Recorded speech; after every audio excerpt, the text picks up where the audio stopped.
ربنا يا ربنا ربنا يا ربنا ربنا يا இன்றைய தினம் விந்தை மிகு விண்வெளி பயணம் என்ற தலைப்பின் கீழ் நம்முடைய உரை தொடங்க இருக்கிறது.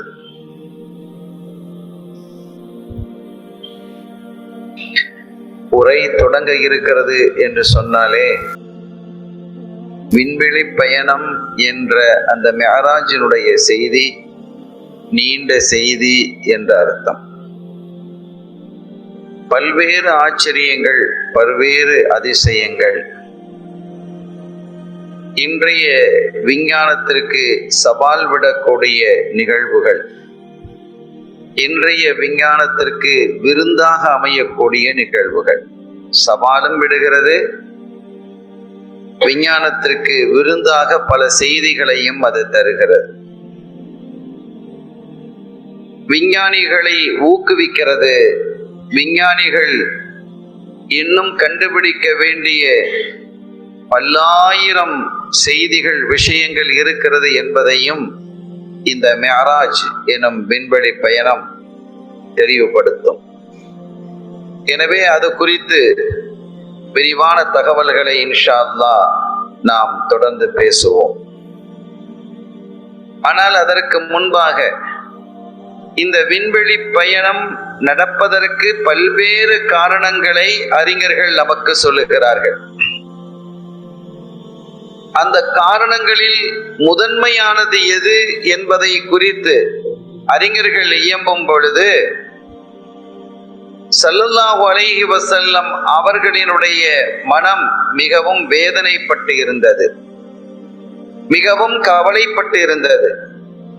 அப்படி ஒரு வேதனையை, கவலையை அவர்கள் அதற்கு முன் அடையவில்லை என்று சொல்லும் அளவிற்கு அவர்கள் மிகுந்த வேதனையில் ஆட்பட்டு போனார்கள். நம் இதய வேந்தர் காத்தமுர் ரசூல் முஹம்மதுர் ரசூலுல்லாஹி ஸல்லல்லாஹு அலைஹி வஸல்லம் அவர்கள் அந்த கவலையை போக்குவதற்காக, அவர்களுடைய இதயத்திற்கு சாந்தியை தருவதற்காக அல்லாஹ் இந்த மிஅராஜ் பயணத்தை அவர்களுக்கு பரிசாக வழங்கினான் என்றும் அறிஞர்கள் சொல்லுவார்கள்.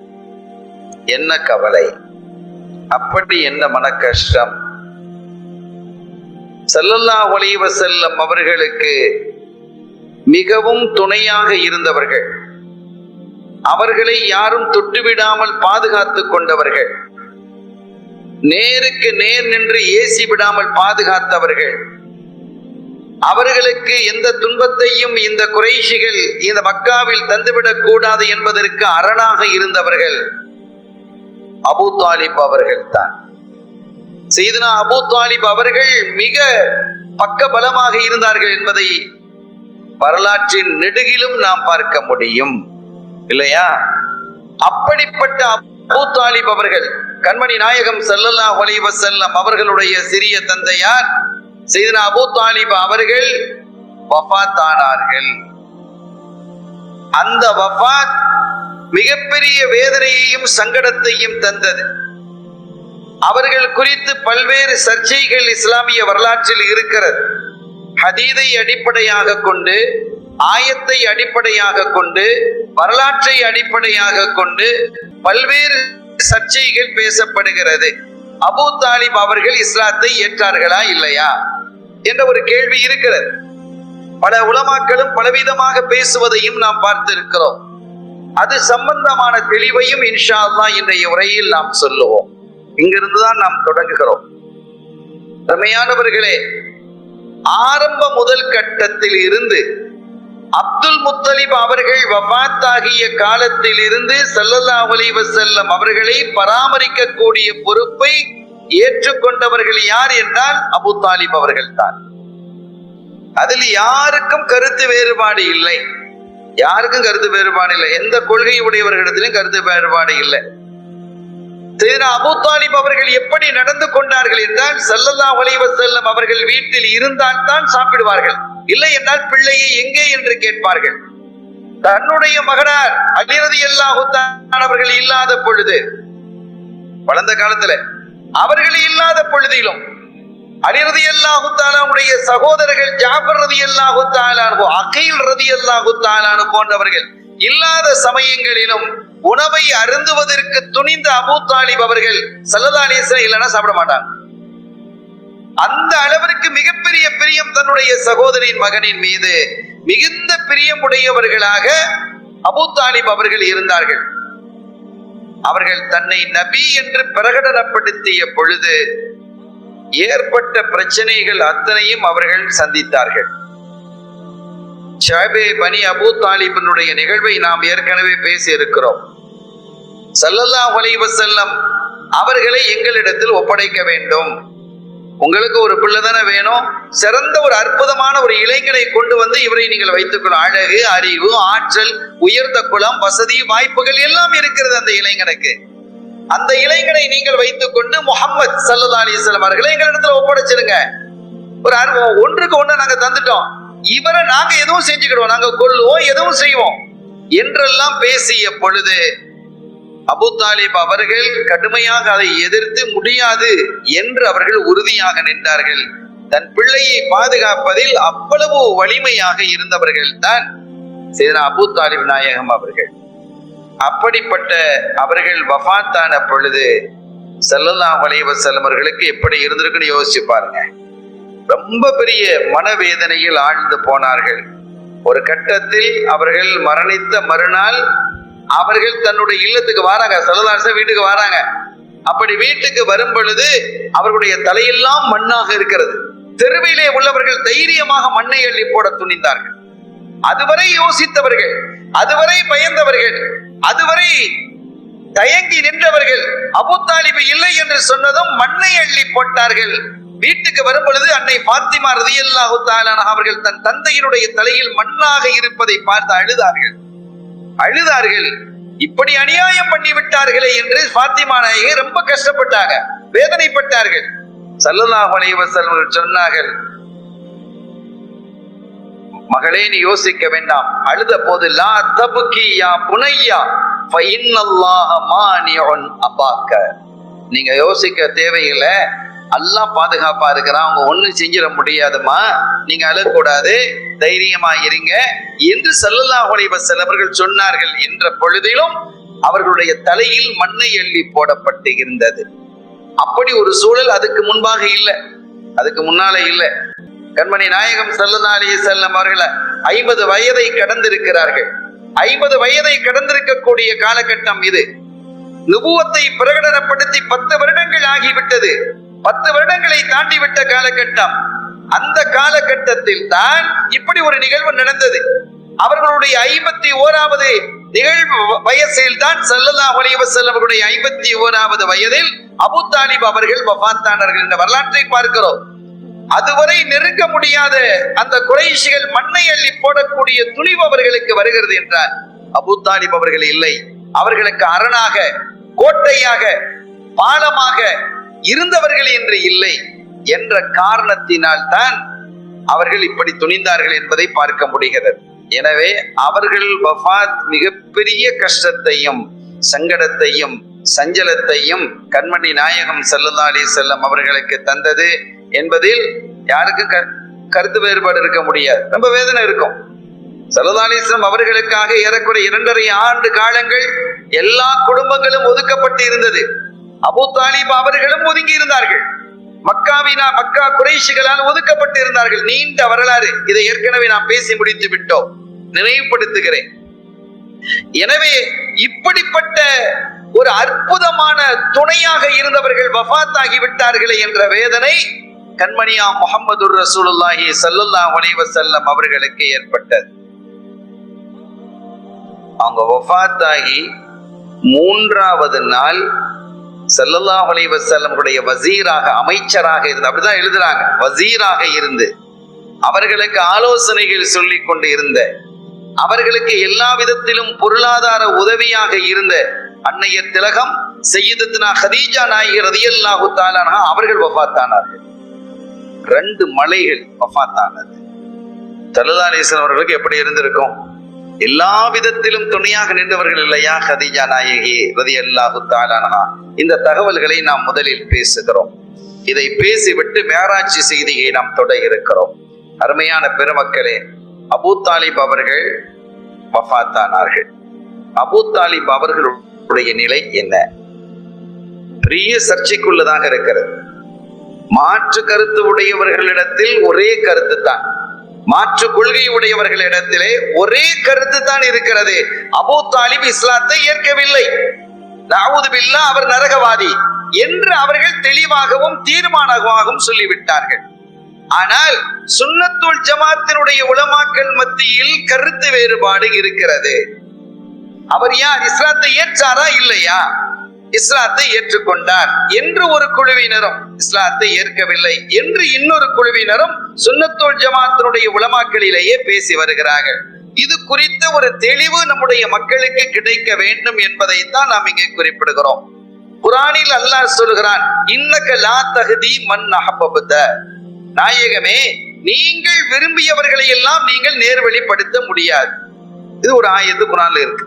நீங்க விரும்பியவர்களை எல்லாம் நீங்கள் நேர்வழிப்படுத்த முடியாது. ரசூல் ஸல்லல்லாஹு அலைஹி வஸல்லம் அவர்கள் விரும்பியவர்களை எல்லாம் நேர்வழிப்படுத்த முடியும் என்ற சக்தியை, ஆற்றலை ஸல்லல்லாஹு அலைஹி வஸல்லம் கையிலே அல்லாஹ் கொடுத்திருந்தால் அவர்கள் வாழ்ந்த காலத்தில் உலகத்தில் யாரும் வேறு மதத்தை உடையவர்களாக இருக்க மாட்டாங்க. எல்லா ஹிதாயத் கிடைச்சிருக்கும். ஏன்னா அப்படிப்பட்ட ஒரு ஆர்வம். எல்லா மக்களும் சொர்க்கம் போக வேண்டும், நரகத்திற்கு யாரும் போகக்கூடாது என்று நினைத்தவர்கள் தானே ரஹ்மத்துல் ஆலமீன் இல்லையா?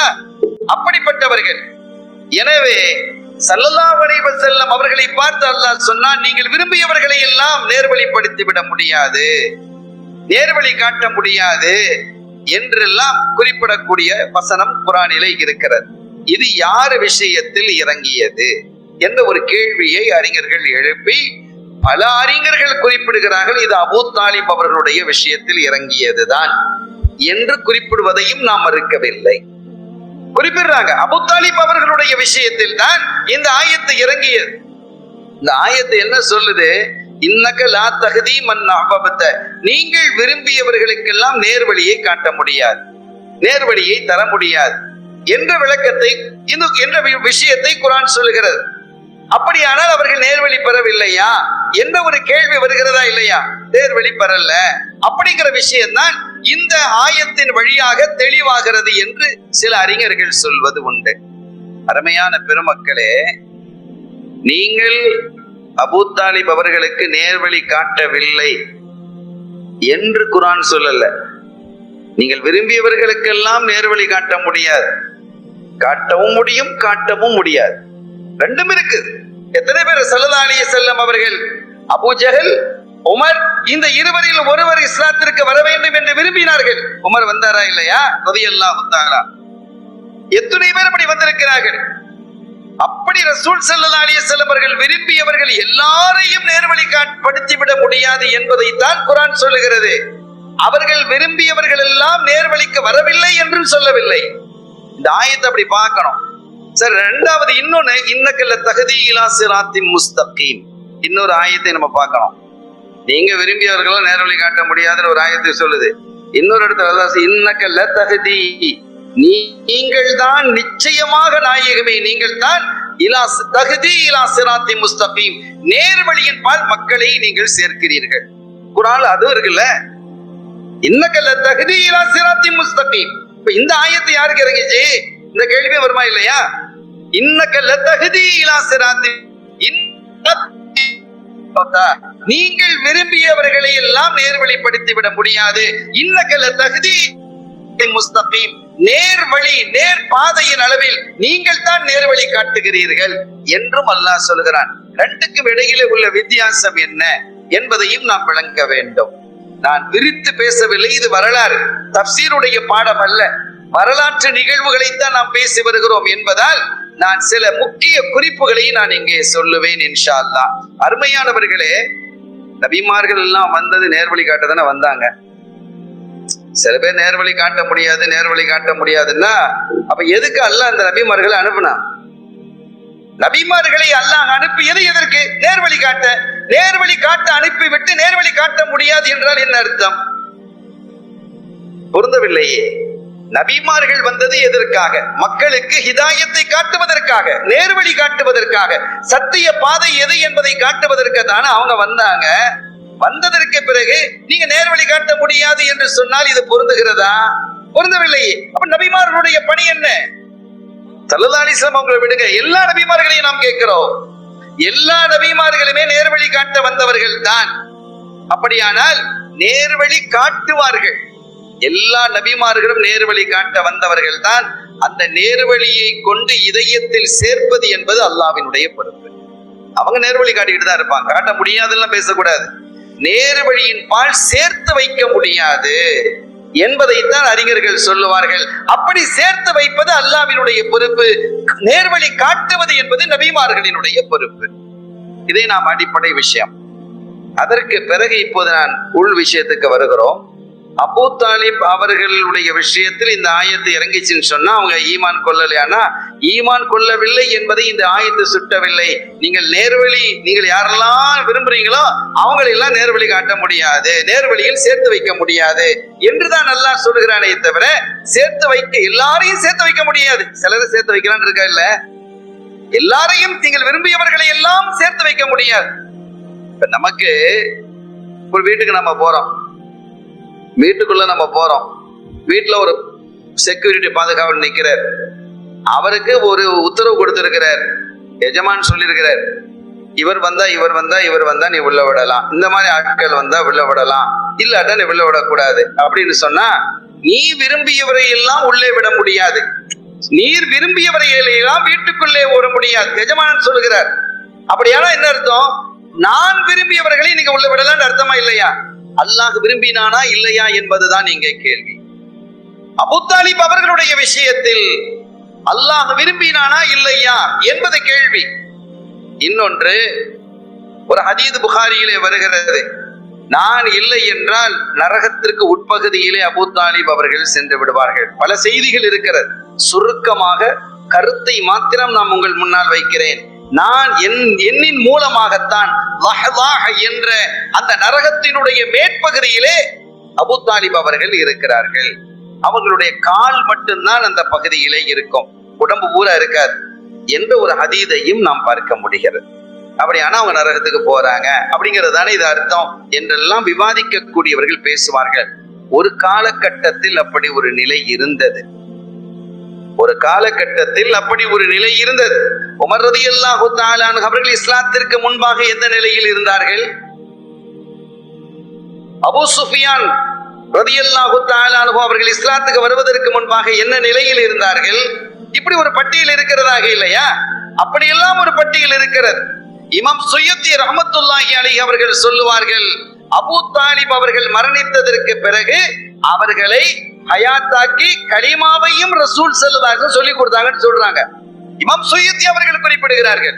எவ்வளவு பெரிய மகான், எவ்வளவு பெரிய பேரறிஞர். அதெல்லாம் போகட்டும், இப்னு கதீர் போன்ற பெரிய அறிஞர்களை கூட, நான் நேரடி சப்ஜெக்டுக்கு வந்துட்டேன், பெரிய அறிஞர்கள் கூட தெளிவாக எழுதி இருக்கிறார்கள், ஸல்லல்லாஹு அலைஹி வஸல்லம் அவர்களை அபூ தாலிப் அவர்கள் அழைக்கிறாங்க, வாங்கன்னு கூப்பிட்டு விட்டுருக்கிறாங்க. ரசூலுல்லாஹ்வுடைய வீட்டுல இருந்து ஸல்லல்லாஹு அலைஹி வஸல்லம் வந்துட்டு இருக்கிறாங்க. வந்து பார்த்தா இங்க பெரிய பெரிய லீடர்கள்லாம் இருந்துகிட்டு இருக்கிறாங்க, ரொம்ப பெரிய லீடர்கள்லாம் இருக்கிறாங்க. ஒஹும் அஷ்ராஃபு கௌமிஹி உத்பத் இப்னு ரபியா, ஷைபத் இப்னு ரபியா, அபூ ஜஹல் இப்னு ஹிஷாம், உமையத் இப்னு கலஃப், அபூ சுஃபியான் ஹர்ப் என்று எல்லா லீடர்ஸ்களும் இருக்கிறாங்க. அபூ தாலிபை சுத்தி இருக்கிறார்கள். அபூ தாலிப் படுக்கையில இருக்கிறார். அபூ தாலிப் படுக்கையில இருக்கிறாங்க. படுக்கையில இருக்கும் பொழுது அவர் மரண தருவாயில இருக்கிறாங்க. இனிமேல் இந்த சுகமில்லாத தன்மையிலிருந்து எழுந்து வர மாட்டார்கள் என்ற ஒரு நிலை உருவாயிடுச்சு. வயசாயிடுச்சு, ரொம்ப தளர்ந்துட்டாங்க, படுக்கையில் ஆயிட்டாங்க, அவங்களுடைய மரணத்தை நெருங்கி இருக்கிறாங்க என்பதை தெரிந்து கொண்டுதான் இந்த குறைஷி தலைவர்கள் எல்லாம் வந்து அபூ தாலிபோட பேசுறாங்க. ஸல்லல்லாஹு அலைஹி வஸல்லம் அவர்களை அபூ தாலிப் அவர்கள் அழைப்பும் விடுக்க அவர்களும் வந்து சொன்னார்கள். வந்து சொன்ன பொழுது, என்னுடைய சகோதரர் மகனே இப்னு அஹி, இவர்களெல்லாம் யார் என்று உனக்கு தெரியும், இவர்களெல்லாம் யார் என்று உங்களுக்கு தெரியும்.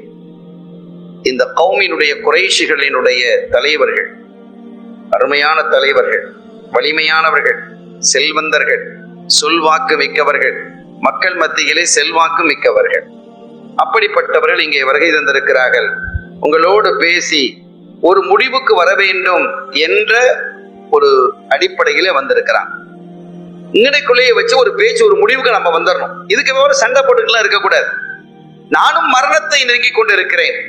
மரணத்தினுடைய வாயிலை தட்டும் அளவிற்கு நான் நெருங்கி வந்திருக்கிறேன். எனவே ஒரு முடிவை இங்கே எடுத்து விட வேண்டும். அவர்களும் கொஞ்சம் இறங்கி வரணும், நீங்களும் இறங்கி வாங்க. நம்ம பேசுவோமா இல்லையா?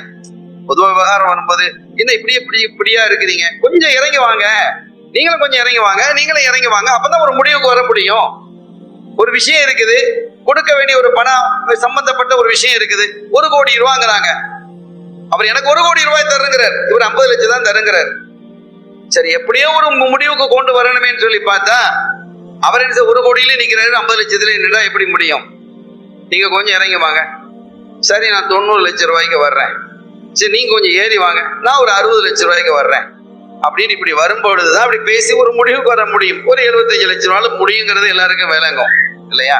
அத மாதிரி அபூ தாலிப் அவர்கள் சொல்லுகிறார்கள், அருமை மகனே, நீங்களும் கொஞ்சம் இறங்கி வாருங்கள், நீங்களும் இறங்கி வாங்க, நாங்களும் இறங்கி வர்றோம், என்ன செய்யணுங்கிறத நம்ம இப்ப பேசி ஒரு முடிவுக்கு வருவோம் என்று சொன்னதும் ஸல்லல்லாஹு அலைஹி வஸல்லம் சரின்ட்டாங்க, இவங்களும் சரின்ட்டாங்க.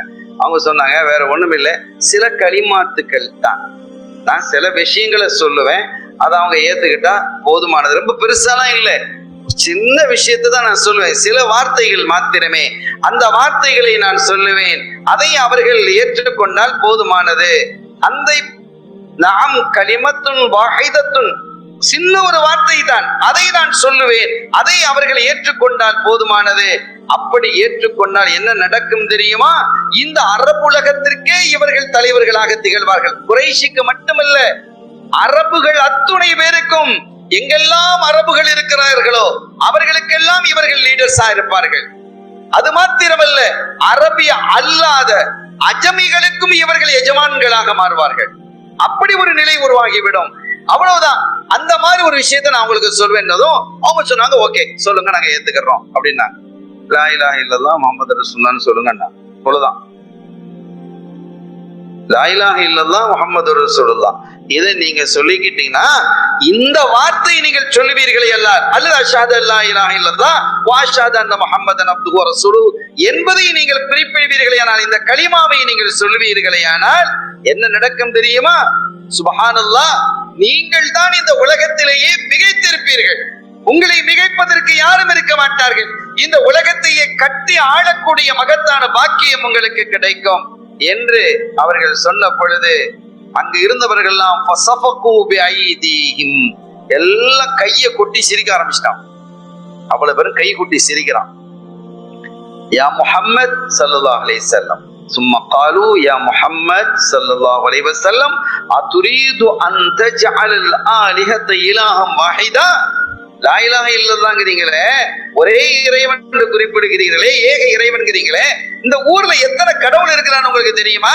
360 கடவுள்கள் இருக்கிறாங்க. எல்லாத்தையும் எப்படி ஒண்ணாக்குறீங்க? அப்படி முடியுமா? அது சாத்தியமில்லை. கல்விக்கு ஒரு கடவுள், அழகுக்கு ஒரு கடவுள், வசதிக்கு ஒரு கடவுள், ஆஃபியத் ஆரோக்கியத்தை தருவதற்கு ஒரு கடவுள், குழந்தைகளை தருவதற்கு ஒரு கடவுள் என்று எல்லாத்தையும் பிரிச்சு வச்சிருக்கிறாங்க. அப்படித்தான் முடியும். எல்லாத்தையும் ஒண்ணாக்குறீங்க, எல்லாம் ஒண்ணுங்கிறீங்க, எல்லாம் 360 சேர்ந்து ஒண்ணா? ஒன்றுதான். இந்த ஒரு கலிமாவை நீங்கள் ஏற்றுக்கொள்ளுங்கள். ஏக இறைவன், இறைவன் ஒருவன் என்பதை நீங்கள் ஏற்றுக்கொண்டு அவனுடைய திருத்தூதராக என்னையும் நீங்கள் ஏற்றுக்கொள்வீர்களே ஆனால் சப்ஜெக்ட் முடிஞ்சது. வேற ஒண்ணும் நாங்க பெருசா ஒண்ணு உங்களுக்கு சொல்லல. தொழுகிறது அதை பத்தி எல்லாம் பேசல. தொழுகைதான் கடமையாக இல்லையே, தொழுகையே கடமையாக இல்லை, ஜகாத் வரல, நோன்பு இல்ல, அஜ்ஜல், இதை மட்டும் நீங்க சொல்லிட்டீங்கன்னா போனோம். உலகத்தில் உங்களை மிகைக்க கூடியவர்கள் யாரும் இருக்க முடியாது. நீங்கள் தான் வல்லவர்கள், நீங்கள் தான் மிகைத்தவர்கள், ரொம்ப காலிபாக ஆகி விடுவீர்கள் என்று சொன்னதும் கைகட்டி சிரித்து விட்டு அவர்கள் சொன்னார்கள், அபூ தாலிப், இதற்கு மேலும் எங்களால் பேசிக் கொண்டிருக்க முடியாது. அவர் ஒரு வழிக்கு வரமாட்டார் என்பது எங்களுக்கு தெரிந்து விட்டது. இனிமேல் நடப்பது நடக்கட்டும், நடப்பது மாதிரி நடக்கட்டும், நாங்களும் பார்த்துக் கொள்கிறோம். அவர் முடிந்தால் அவர் பார்த்துக் கொள்ளட்டும். அவருடைய வழி அவருக்கு, எங்களுடைய வழி எங்களுக்கு. ஆனால் இந்த மண்ணில் இந்த இஸ்லாம் வருவதற்கு ஒருபோதும் நாங்கள் அனுமதிக்க மாட்டோம். இந்த மண்ணில் இஸ்லாம் நிலைத்து நிற்பதற்கு நாங்கள் அனுமதிக்க மாட்டோம் என்று வேகமாகவும் கோபமாகவும் பேசிவிட்டு அவர்கள் சென்று விட்டார்கள். அந்த நாளிலோ அல்லது மறுநாளிலோ ஸல்லல்லாஹு அலைஹி வஸல்லம் அவர்கள் மீண்டும் அபூ தாலிப் அவர்களிடத்திலே வந்து மீண்டும் அப்பவே சொல்லியிருக்கலாம், அல்லது எப்ப நடந்தது அப்படிங்கிறது உறுதிப்படுத்தப்பட முடியவில்லை. ஆனால் இந்த நிகழ்வு நடந்தது. என்ன நடந்தது? என்னுடைய அருமை சாச்சா அயாம், நீங்க இதை சொல்லுங்க, இந்த கலிமாவை நீங்க சொல்லுங்க என்று சொன்னதும் அபூ தாலிப் அவர்கள் வெளிப்படையாக சொன்ன விஷயத்தில் கருத்து வேறுபாடு இல்லை. என்னுடைய அருமை மகனே, நீர் ஒரு உண்மையான ஆளுங்கிறது எனக்கு தெரியும், நீங்க சத்தியமான ஆளுங்கிறதுல எனக்கு தெரியும். எப்படி பேசினார்கள் என்பதில் எந்த கொள்கை உடையவர்களிடத்திலும் கருத்து இல்லை. ஆனா களிமாவை சொன்னாங்களாங்கிறது தான் கருத்து வேறுபாடு. நல்ல விளங்கிக்கிடணும். அந்த களிமாவை சொன்னார்களா என்பதில் தான் கருத்து வேறுபாடு. ஆனால் இப்படி அவர்கள் சொல்லுகிறார்கள், நீங்கள் தூய்மையானவர்கள், நேர்மையானவர்கள். தூய்மையும் நேர்மையும் சத்தியமும் இல்லை என்று இருக்குமே, ஆனால் இத்தனை ஆண்டு காலம் அவர்களுக்கு துணையாக நின்றிருப்பார்களா? அபூ தாலிப் நிற்பாங்களா? நிற்க மாட்டாங்க. அது உண்மை என்று தெரிந்திருந்ததால் தானே நின்றாங்க. பொய்யுக்கு துணை போவார்களா அபூ தாலிப்? நிச்சயமாக துணை போக மாட்டார்கள். ஆனாலும் அவர்களுக்கு ஒரு பின்னடைவு இருந்து வந்தது. அதை இப்ப சொல்றாங்க. இப்ப நான் இஸ்லாத்தை நான் ஏத்துக்கிட்டேன்னு சொன்னா அவங்க சொல்றாங்க, இஸ்லாத்தை ஏத்துக்கொண்டால் இவரெல்லாம் என்ன பேசுவாங்க, மக்கள்லாம் என்ன பேசுவாங்க? மௌத்துக்கு பயந்து முஹம்மது ஸல்லல்லாஹு அலைஹி வஸல்லம் நீங்க சொல்றத கியாமத்தில் நரகம்லாம் இருக்குது என்று அதையெல்லாம் அவர் சொல்றதை ஏத்துக்கிட்டு பயந்து இவர் இஸ்லாத்தை ஏத்துக்கிட்டாரு என்றெல்லாம் கேலியும் கிண்டலும் பேசுவார்களே என்று நான் அஞ்சுகிறேன் என்று சொல்லிவிட்டு, இருந்தாலும் நான் உங்களை சந்தோஷப்படுத்துவேன். இதுவரைக்கும் கருத்து வேறுபாடு இல்லை. நான் உங்களை சந்தோஷப்படுத்துவேன், லவ் சர்ருகா, நான் உங்களை மகிழ்ச்சிப்படுத்துவேன் என்ற வார்த்தை அவர்கள் சொன்னார்கள். அதற்கு பிறகு அவர்களால் சரியாக பேச முடியாமல் போய்விட்டது. பக்கத்திலே அப்பாஸ் நாயகம், இன்னொரு சாச்சா, சல்லல்லாஹு சாச்சா இருக்கிறாங்கல்ல, அப்பாஸ் நாயகம் பக்கத்துல இருக்கிறாங்க. அப்படி இருக்கும் பொழுது ஃபஹர்ரக ஷஃபத்தைஹி, அபூ தாலிப் அவர்கள் தன்னுடைய உதடை அசைத்தார்கள். உதடை அசைத்த பொழுது அப்பாஸ் நாயகம் பக்கத்திலிருந்து காது கொடுத்து கேட்டாங்க. காது கொடுத்து கேட்டுவிட்டு அவர்கள் சொன்னார்கள்,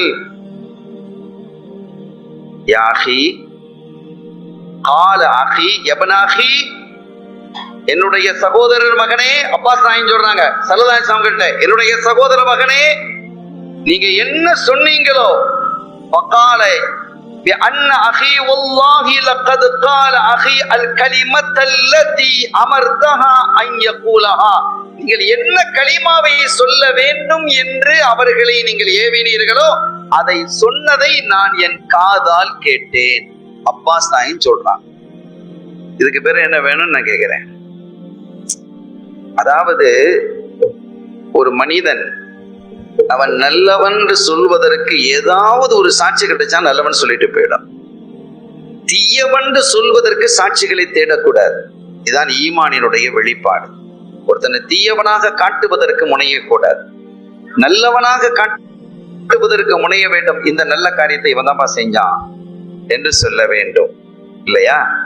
அருமையான பெருமக்களே, நான் ஒரு சின்ன தகவலை இங்கே நான் குறிப்பிடுகிறேன்.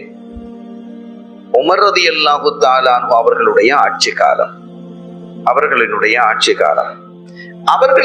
ஆட்சி காலத்தில், கடந்த காலத்தில் இந்த செய்தியை நான் சொன்னதாக ஞாபகம், சரியான முழுமையான ஞாபகம் இல்லை, அப்படி ஒரு ஞாபகம் இருக்கிறது.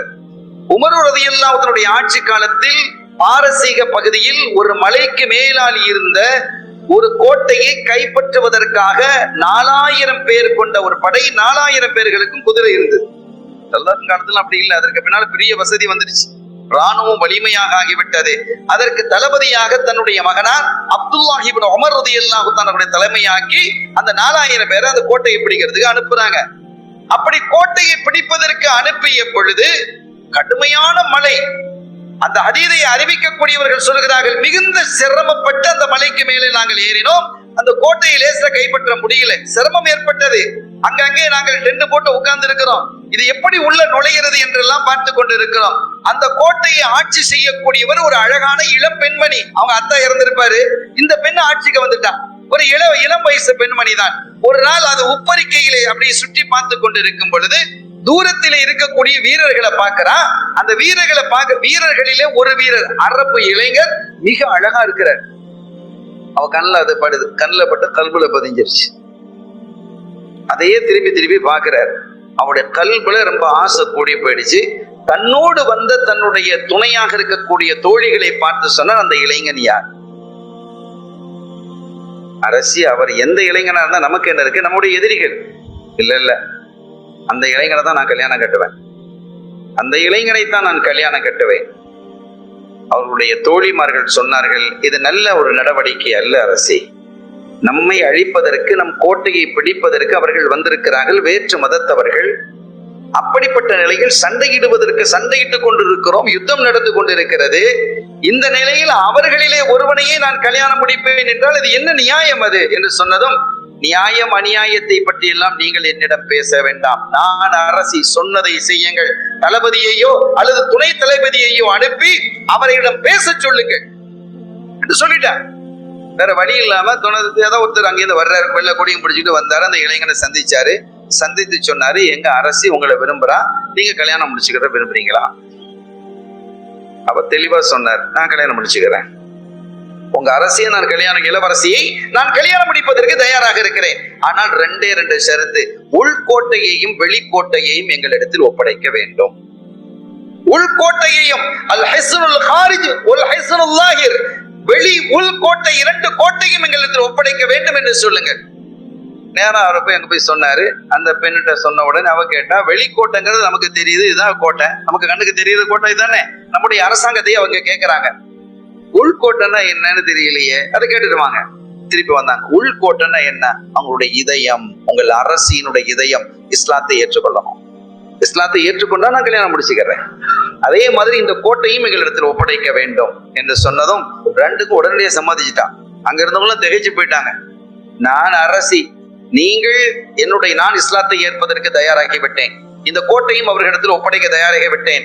கோட்டையை ஒப்படைப்பதை தடுப்பதற்கு உங்களில் யாருக்கும் உரிமை இல்லை. அவர்கள் தான் இனி ஆளுவார்கள், ஆட்சி செய்வார்கள், அது வேறு விஷயம். ஆனால் இஸ்லாத்தை நான் ஏற்கிறேன். என்னோடு நீங்கள் விரும்பினால் நீங்கள் ஏற்கலாம், ஏற்காமல் போகலாம், அது உங்களுடைய விருப்பம். நீங்கள் இஸ்லாத்தை ஏற்றுதான் ஆக வேண்டும் என்று நான் வற்புறுத்த மாட்டேன். நான் அவரை காதலிக்கிறேன், எனக்கு காதல் முக்கியம், எனக்கு அந்த பாசம் முக்கியம், அவர் எனக்கு முக்கியம், அவரை நான் திருமணம் முடிப்பேன், அதற்காக நான் இஸ்லாத்தை ஏற்றுக்கொள்வேன். இப்படிதான் அந்த பெண் சொன்னான். சொல்லிட்டு கடைசியில அது வேற ஒண்ணும் செய்ய முடியாத வலிமையானது. அந்த அரசியை மீறி செயல்படக்கூடியவர்களாக மக்கள் இல்லை, மக்களும் ஏற்றுக்கொண்டாங்க. மக்களையும் ஒரு பெரிய குழு இஸ்லாத்துக்கு வர்றதுக்கு அரசி செஞ்சா சரியா இருக்கும் அப்படின்னு இருப்பாங்கல்ல, அரசி செய்தால் சரியாகத்தான் இருக்கும் என்று ஒரு பெரிய குழு இஸ்லாத்துக்கு வருகிறது. நேரம் அந்த இளைஞனை வந்து சந்திச்சாச்சு. சந்திக்கும் பொழுது அந்த பெண்மணி சொன்னது, நான் இஸ்லாத்துக்கு வர்றேன்னு முடிவு செஞ்சுட்டேன், இப்ப என்ன செய்யணும்? இந்த கலிமாவை நீங்கள் சொல்ல வேண்டும், அஷ்ஹது அல்லா இலாஹ இல்லல்லாஹ் வ அஷ்ஹது அன்ன முஹம்மதர் ரசூலுல்லாஹ் என்ற கலிமாவை சொல்லணும் என்று அந்த இளைஞர் சொன்ன பொழுது, அந்த கலிமாவை நான் சொல்றேன், ஆனா நீங்க ஒரு சின்ன இளைஞர், என்னுடைய நேசத்துக்குரியவர், உங்களை நம்பிதான் நான் வந்திருக்கிறேன். உங்களிலே பெரியவர் யாராவது இருந்தால் அவருடைய முன்னிலையில் நான் இஸ்லாத்தை தழுவதற்கு நான் விரும்புகிறேன் என்று கேட்டதும், அப்படி என்றால் எங்களுடைய தளபதி அப்துல்லாஹ் இப்னு உமர் ரலியல்லாஹு தஆலா இருக்கிறாங்க, ரசூலுல்லாஹ்வுடைய சஹாபி, அவர்களிடத்துல நீங்க வாங்கன்னு யாரை கூட்டி போயாச்சு. அப்ப அவங்கள்ட்ட உட்கார்ந்து பேசிட்டு இருக்கும்போது அவங்க சொன்னாங்க, உங்களை விட பெரியவர் யாராவது இருக்கிறாங்களா அப்படின்னு கேட்கிறாங்க. ஆமா இருக்கிறாங்க. யாரு? என்னுடைய தந்தை, அவங்கதான் ஜனாதிபதியாக இருக்கிறாங்க, மதீனா ஷெரீஃப்ல இருக்கிறாங்க. அப்படியானா அவங்க முன்னால நான் இஸ்லாத்தை தழுவுறேனே அப்படின்னு கேட்டது, அதுக்கு என்ன இருக்குது? இனி கோட்டையெல்லாம் ஒழுங்குபடுத்தி சீர்படுத்திட்டு அவங்களை என்ன செய்ய, அரசு முஸ்லிம்களுடைய கையில ஒப்படைக்கப்படுகிறது. அதெல்லாம் முடிந்ததற்கு பிறகு அந்த பெண்மணியை அழைத்துக் கொண்டு அவர்கள் மதீனா ஷெரீஃபுக்கு வருகிறார்கள். உமர் ரலியல்லாஹு தஆலா அவர்களை சந்திக்கிறார்கள். அழகான அற்புதமான பெண்மணி நடந்ததை சொன்ன போது அவர்கள் இஸ்லாத்தை ஏற்றுக்கொள்ளலாம் என்று சொன்ன பொழுது, ஹல் ஹுவ அஹதுன் அக்பர் மின்க, அந்த பெண் கேட்கிறார், உங்களை விட பெரியவர் யாராவது இருக்கிறார்களா? அவங்களுக்கு வேற பெரிய யார் இருக்கிறா? அமீர் மோமின், அவங்க தான் அமீர் மோமினின்.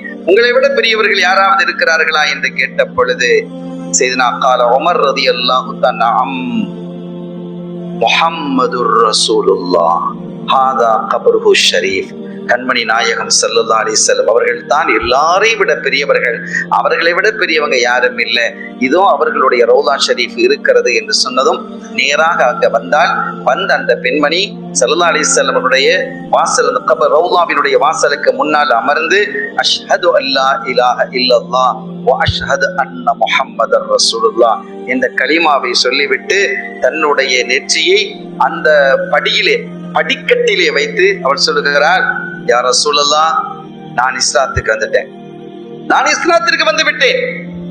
இனிமேல் எனக்கு பாவங்கள் வந்து சேரக்கூடாது, இனிமேல் நான் வந்து பாவியாக ஆகிவிடக் கூடாது.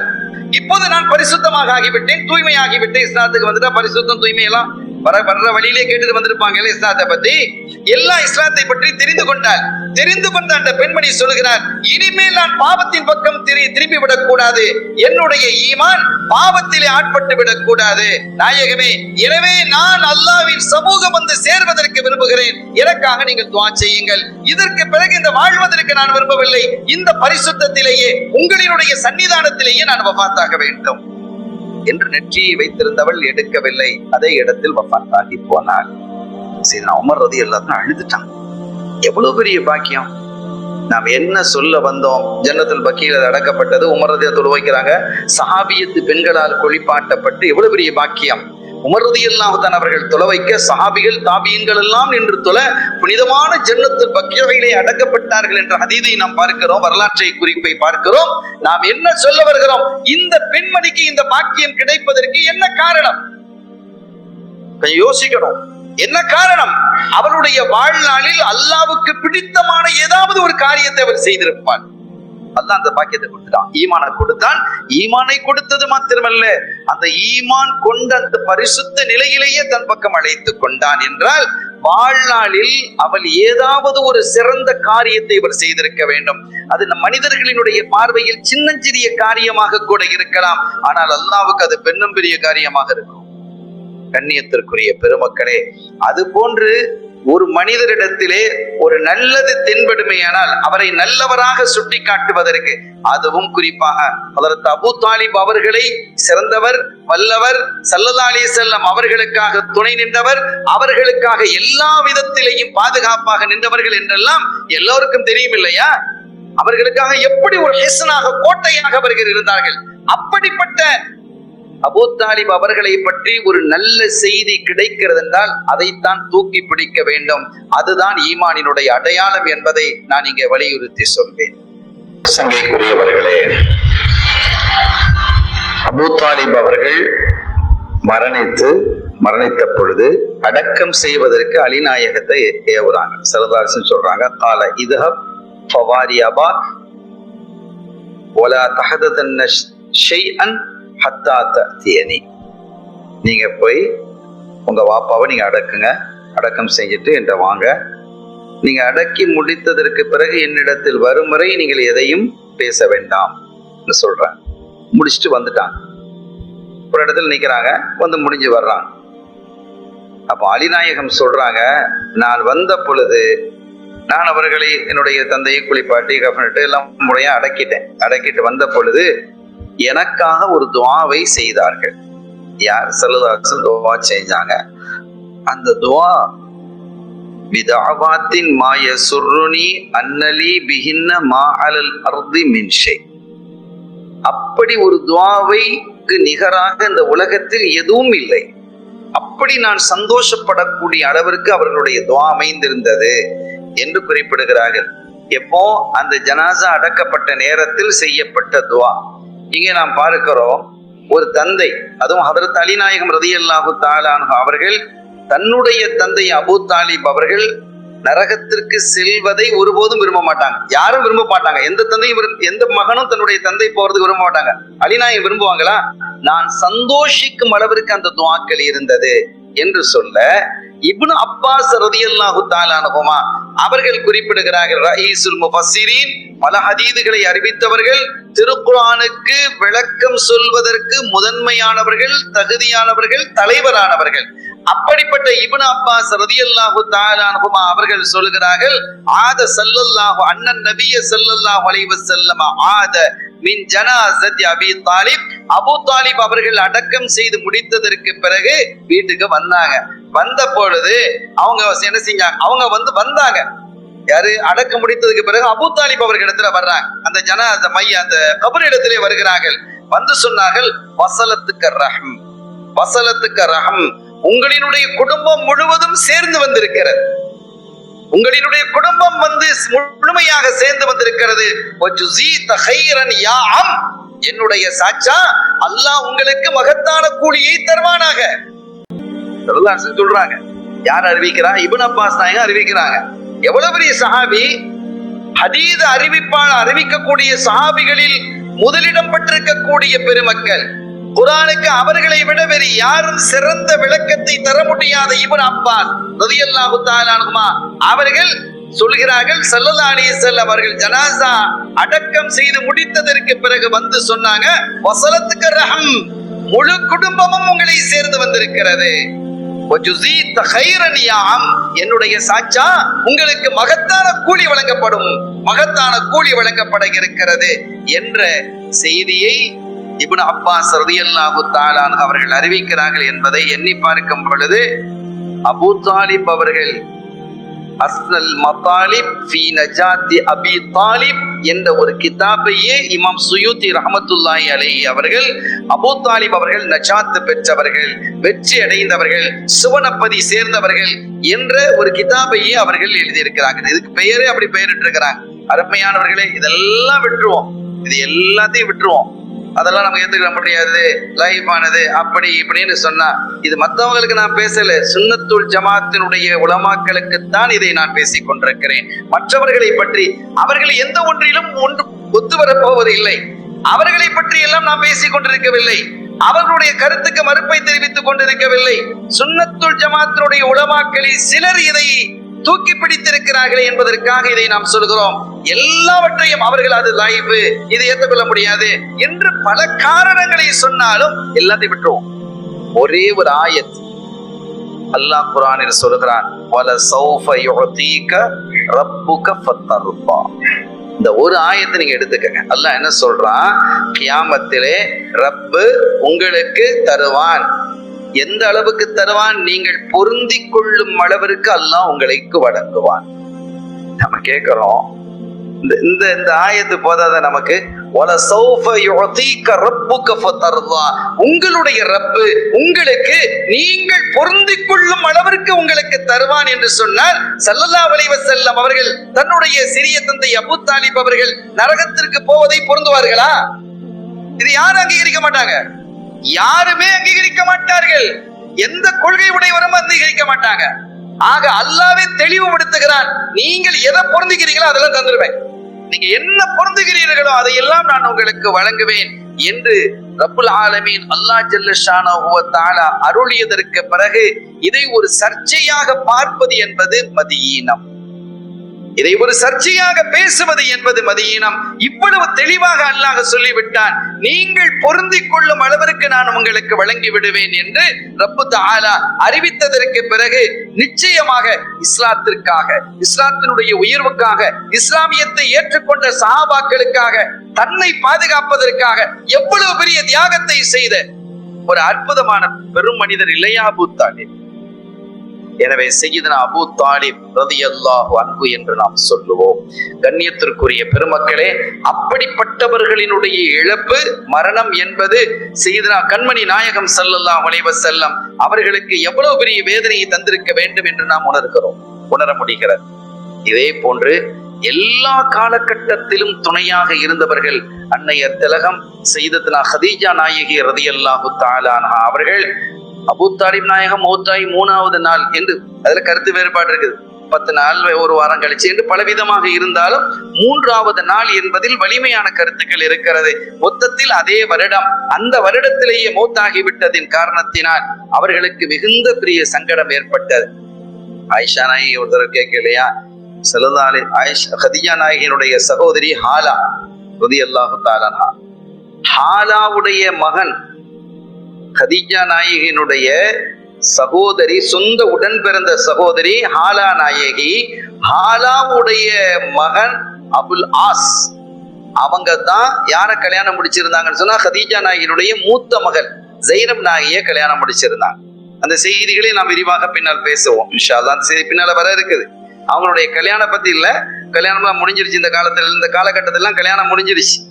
ஆனால் அதற்கு பிறகு பத்ருடைய களத்தில் அபுல் ஆஸினுடைய செய்திகள் இடம்பெறுகிறது. அபுல் ஆஸ் அவர்களுடைய செய்தி இடம்பெறுகிறது. எனவே அந்த பத்ருடைய காலகட்டத்தில் நாம் அந்த செய்தியை விரித்து நாம் பேசுவோம் இன்ஷா அல்லாஹ். அருமையானவர்களே, இந்த அபுல் ஆஸ்ங்கிறது யார்? ரசூலுல்லாஹ்வுடைய மருமகனார். ரசூலுல்லாஹ்வுடைய மருமகனார், அதுவும் கதீஜா நாயகியினுடைய சகோதரி மகன். அதுல வருது, வரலாற்றுல எழுதுறாங்க, ஸல்லல்லாஹு அலைஹி வஸல்லம் வந்து கேக்குறாங்க, யா ரசூலுல்லாஹ், நம்ம மகளுக்கு மூத்த மகள் ஜைனபுக்கு என்னுடைய சகோதரி மகனை அபுல் ஆஸ கல்யாணம் முடிச்சா எப்படி என்று கேட்ட பொழுது ஸல்லல்லாஹு அலைஹி வஸல்லம் அதுக்கு என்ன இருக்குது, வரலாற்று ஆசிரியர் எழுதும் பொழுது வகான ரசூலுல்லாஹி ஸல்லல்லாஹு அலைஹி வஸல்லம் லா யுகாலிஃபுஹா, எந்த கருத்தை கதீஜா நாயகி சொன்னாலும் அதற்கு மாற்றம் தெரிவிக்க மாட்டார்கள். லா யுகாலிஃபுஹா, ஏனெனில் கதீஜா நாயகி ஒரு சரியான சிந்தனைவாதி, ரொம்ப அற்புதமான சிந்தனைவாதி. எதையும் யோசித்து சிந்தித்து தெளிவான ஒரு முடிவை எடுக்கக்கூடியவர்கள். அவசரத்தில் முடிவெடுக்க மாட்டார்கள். அவசரத்துல முடிவெடுக்கிறது இல்லை. அதனால தான் பெரும் அறிஞர்கள் மிக தெளிவாக எழுதினார்கள். ஸல்லல்லாஹு அலைஹி வஸல்லம் அவங்களுக்கு 25 வயசு, இளம் வயசா இருக்கிறாங்க, நல்ல திலகாத்திரமா இருக்கிறாங்க, அழகாக இருக்கிறாங்க, இதுவரைக்கும் கல்யாணம் ஆகல. அப்படிப்பட்ட ரசூல் ஸல்லல்லாஹு அலைஹி வஸல்லம் அவர்களுக்கு அல்லாஹ் யாரை தேர்ந்தெடுத்து கொடுக்கிறான்? ஏற்கனவே 2 தடவை கல்யாணமாகி குழந்தை பெற்றிருக்கக்கூடிய ஒரு விதவையை அல்லாஹ் தேர்ந்தெடுத்து கொடுக்கிறான் என்று சொன்னால், என் ஹபீப் முஹம்மது ரசூலுல்லாஹி ஸல்லல்லாஹு அலைஹி வஸல்லம் அவர்களுக்கு தகுதி மிகுந்த ஒரு அமைச்சரை ஏற்படுத்தி கொடுக்க வேண்டும், நல்ல ஒரு ஆலோசகரை ஏற்படுத்தி கொடுக்க வேண்டும் என்பதற்காகத்தான் அல்லாஹ் கதீஜா நாயகி கொண்டு வந்து சேர்த்தான். அதே காலகட்டத்தில் பல இளம் பெண்கள், பல தலைவர்கள் தன்னுடைய பிள்ளைகளை தருவதற்கு முன்வரவில்லையா? ஸல்லல்லாஹு அலைஹி வஸல்லம் அவர்களுடைய அழகு, அவர்களுடைய அறிவு, அவர்களுடைய அமானத் எல்லாத்தையும் பார்த்து இப்படி ஒரு மருமகன் தனக்கு வேண்டுமே என்று எத்தனை தலைவர்கள் நினைத்தார்கள். ஆனால் ஸல்லல்லாஹு அலைஹி வஸல்லம் அவர்களுக்கு அல்லாஹ் தேர்ந்தெடுத்து கொடுத்தது அந்த கதீஜா நாயை. தன்னை விட 15 வயது மூத்தவர்கள் 2 கல்யாணம் முடிஞ்சு பிள்ளையும் பெற்றவங்க. 2 வயசு கூட இருந்தாலே யோசிப்போம், வயசு கூட இருக்கே அப்படின்னு யோசிப்போம். ஏற்கனவே கல்யாணம் முடிஞ்சதா கேட்கவே தேவையில்லை, பிள்ளை இருந்தா இன்னும் கேட்கவே தேவையில்லை. அவருக்கு 2வது கல்யாணம் முடிஞ்சிருக்கும், மாப்பிள்ளைக்கும் 2வது கல்யாணம், ஏற்கனவே கல்யாணம் முடிஞ்சு தலாக்கோ அல்ல மௌத்தோ ஆகி இருப்பாங்க, இன்னொரு கல்யாணம் முடிக்க வருவாரு. அந்த பெண்ணு 2வது கல்யாணம் தான். ஆனா அவருக்கு பிள்ளை இருக்குதுன்னு உடனே இவர் யோசிப்பார், யோசிக்கிறாரா இல்லையா? பிள்ளை இருக்கு அப்படின்னு யோசிப்பார். ஆனால் பிள்ளைகள் இருக்கிறது, 2 முறை கல்யாணமாகி இருக்கிறது. வயதால் 15 வயது மூத்தவர்களாக இருந்த ஒரு பெண்மணி அல்லாஹ் தேர்வு செய்கிறான் என்று சொன்னால் எப்படிப்பட்டதாக இருக்கும்? வகையை பெற்றுக்கொண்டு வரக்கூடிய சமயத்தில் அவ்வளவு கடினமான விஷயத்தில் எவ்வளவு அற்புதமான ஆறுதலாக பேசினார்கள். வேறொரு பெண்ணாக இருந்தால் நடந்திருக்குமா? லேசான விஷயமா? அதை அந்த இடத்திலே நாம் வகையுடைய விஷயத்தில் நாம் பேசி காட்டினோம். அமைதி கண்மணி ஸல்லல்லாஹு அலைஹி வஸல்லம் அவர்களுக்கு எவ்வளவு அழகான அற்புதமான ஆறுதலான வார்த்தையை சொன்னவர்கள் கதீஜா நாயகி ரலியல்லாஹு தஆலா அன்ஹா. அவர்களுடைய சகோதரி மகன் ஹாலாவினுடைய மகனை தேர்வு செய்யறாங்க.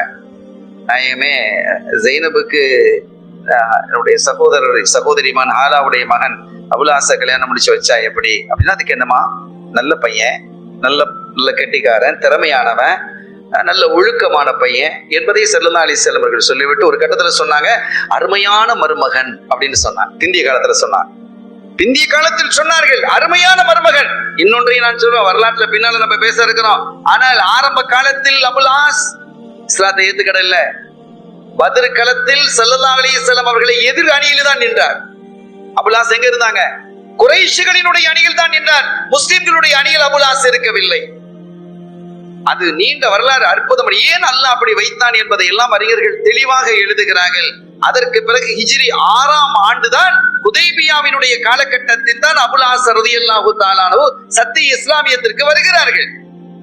கண்ணியத்திற்குரிய பெருமக்களே, அப்படி கதீஜா நாயகி ரலியல்லாஹு தஆலா அன்ஹா அவர்கள் எந்த ஒரு விஷயத்தை சொன்னாலும் அதை மறுப்பது, லா யுகாலிஃபுஹா, கதீஜா நாயகிக்கு மாற்று கருத்தை சொல்ல மாட்டார்கள். ஸல்லல்லாஹு அலைஹி வஸல்லம் அப்படியே அங்கீகரிச்சிருவாங்க. ஏன்னா அவங்க சொன்னா அது வெறும் சுயநலமாக இருக்காது, பொதுநலம் கலந்ததாகத்தான் இருக்கும், அது சரியானதாகவும் இருக்கும். சிந்தனைவாதி, தெளிவாக சிந்திப்பவர்கள், பதட்டப்படாதவர்கள், படபடன்னு வரமாட்டாங்க. ரொம்ப நிதானமாக எதையும் உள்வாங்கிக் கொள்ளக்கூடிய ஆற்றல் மிக்க ஒரு தலைவியாக அவர்கள் திகழ்ந்தார்கள் என்பதால் அவர்களுக்கு மாறு செய்வதில்லை. அருமையான பெருமக்களே, அப்படிப்பட்ட அன்னைய திலகம் ஹதீஜா நாயகி ரலியல்லாஹு தஆலா ஒரு நாள் ஹாலா அவங்க கதவை தட்டுறாங்க. மதீனா ஷரீஃப்ல இருக்கும்போது ஹாலா கதவை தட்டுறாங்க. தொடங்கலேன் அப்படின்னு கதவை தட்டும் பொழுது அந்த வாய்ஸ் ஹதீஜா நாயகியுடைய வாய்ஸ் மாதிரி இருந்தது. சல்லல்லாஹு கேட்டாங்க, ஹதீஜாவான்னு கேட்டாங்க. பக்கத்துல ஆயிஷா நாயகி இருக்கிறாங்க. ஹதீஜாவா அப்படின்னு கேக்குறாங்க. ஹதீஜா நாயகி பார்த்தா எவ்வளவு வருஷம் ஆயிடுச்சு, பல வருஷங்களுக்கு பிறகு கேக்குறாங்க, ஹதீஜாவான்னு கேக்குறாங்க. ஆயிஷா நாயகி சொன்னாங்க, நாயகமே என்ன இது ஹதீஜாவான்னு கேக்குறீங்க? ஆலா அவங்க தங்கச்சி ஹதீஜா மௌத்தா எத்தனை வருஷம் ஆச்சு? சிதுக்கைன் நாடி சிவந்த அந்த கிழவிய இன்னுமா நினைச்சுக்கிட்டு இருக்கிறீங்க அப்படின்னு கேக்குறாங்க. தனக்குள்ள உரிமையை அவங்க என்ன நிலைநாட்டுறாங்க.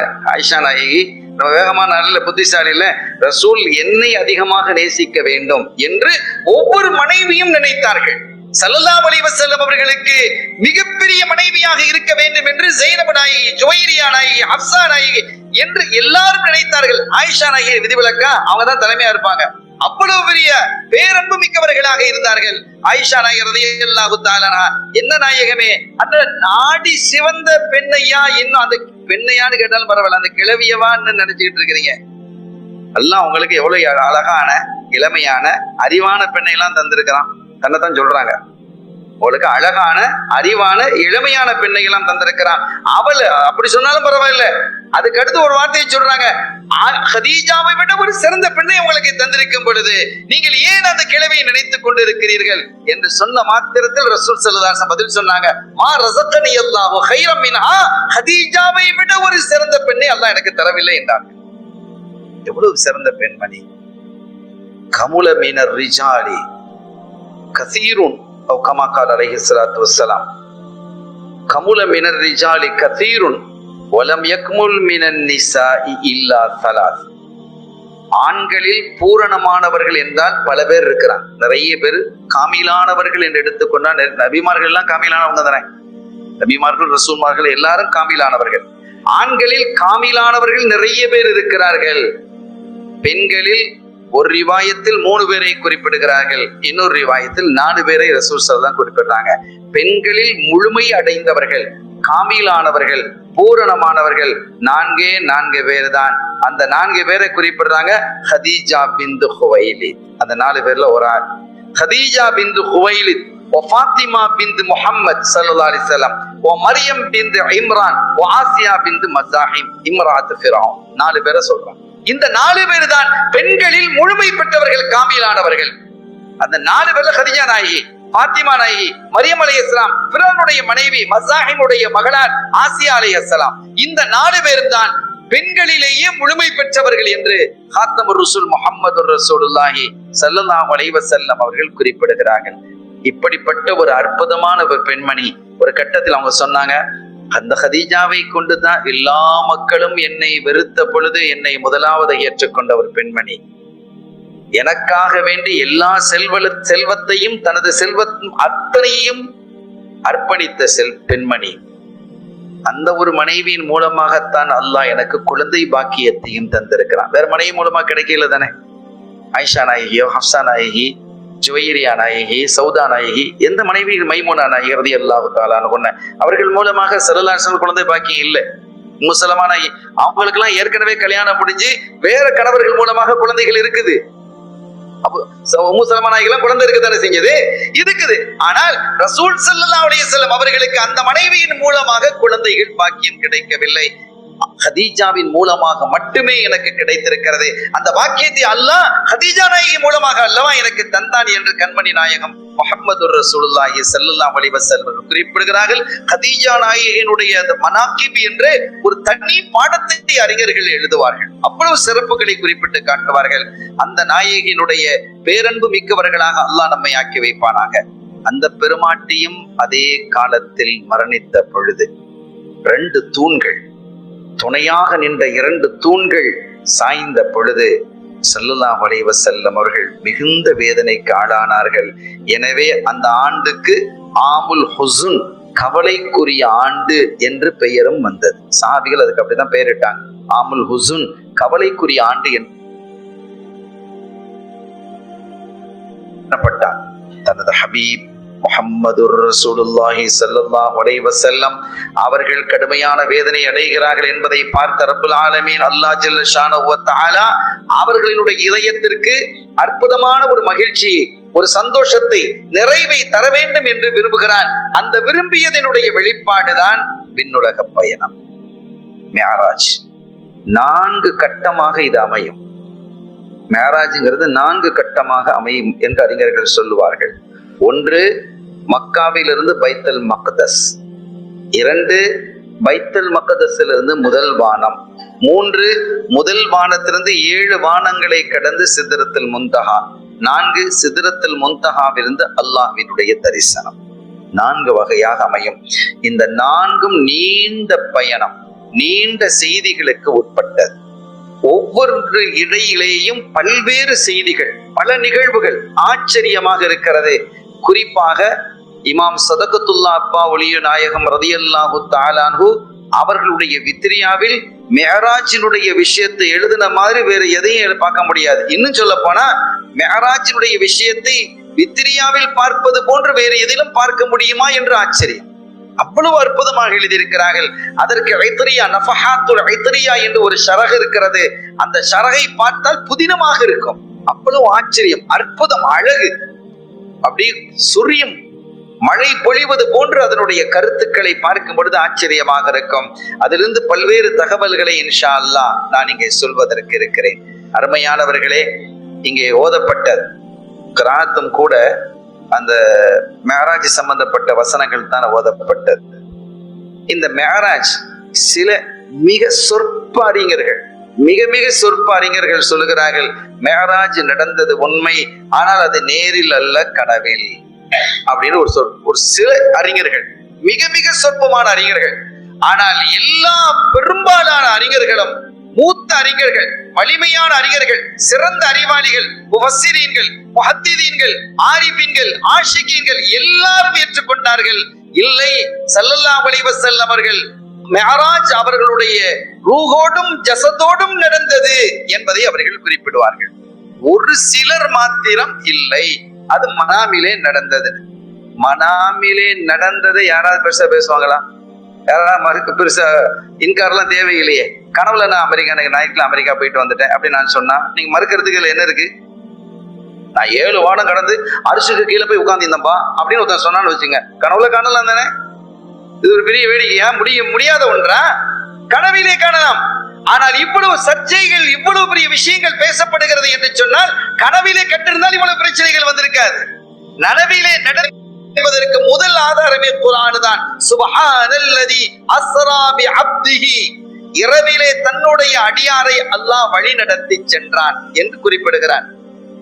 குர்ஆன்ல அப்து என்ற வார்த்தை எங்கெல்லாம் வருகிறதோ அங்கெல்லாம் ஆய்வு செய்த பெருமக்கள் மிக தெளிவாக சொல்கிறார்கள், ரூஹும் ஜஸதும் உள்ள ஒரு மனிதருக்கு தான் அப்துன்னு சொல்றது.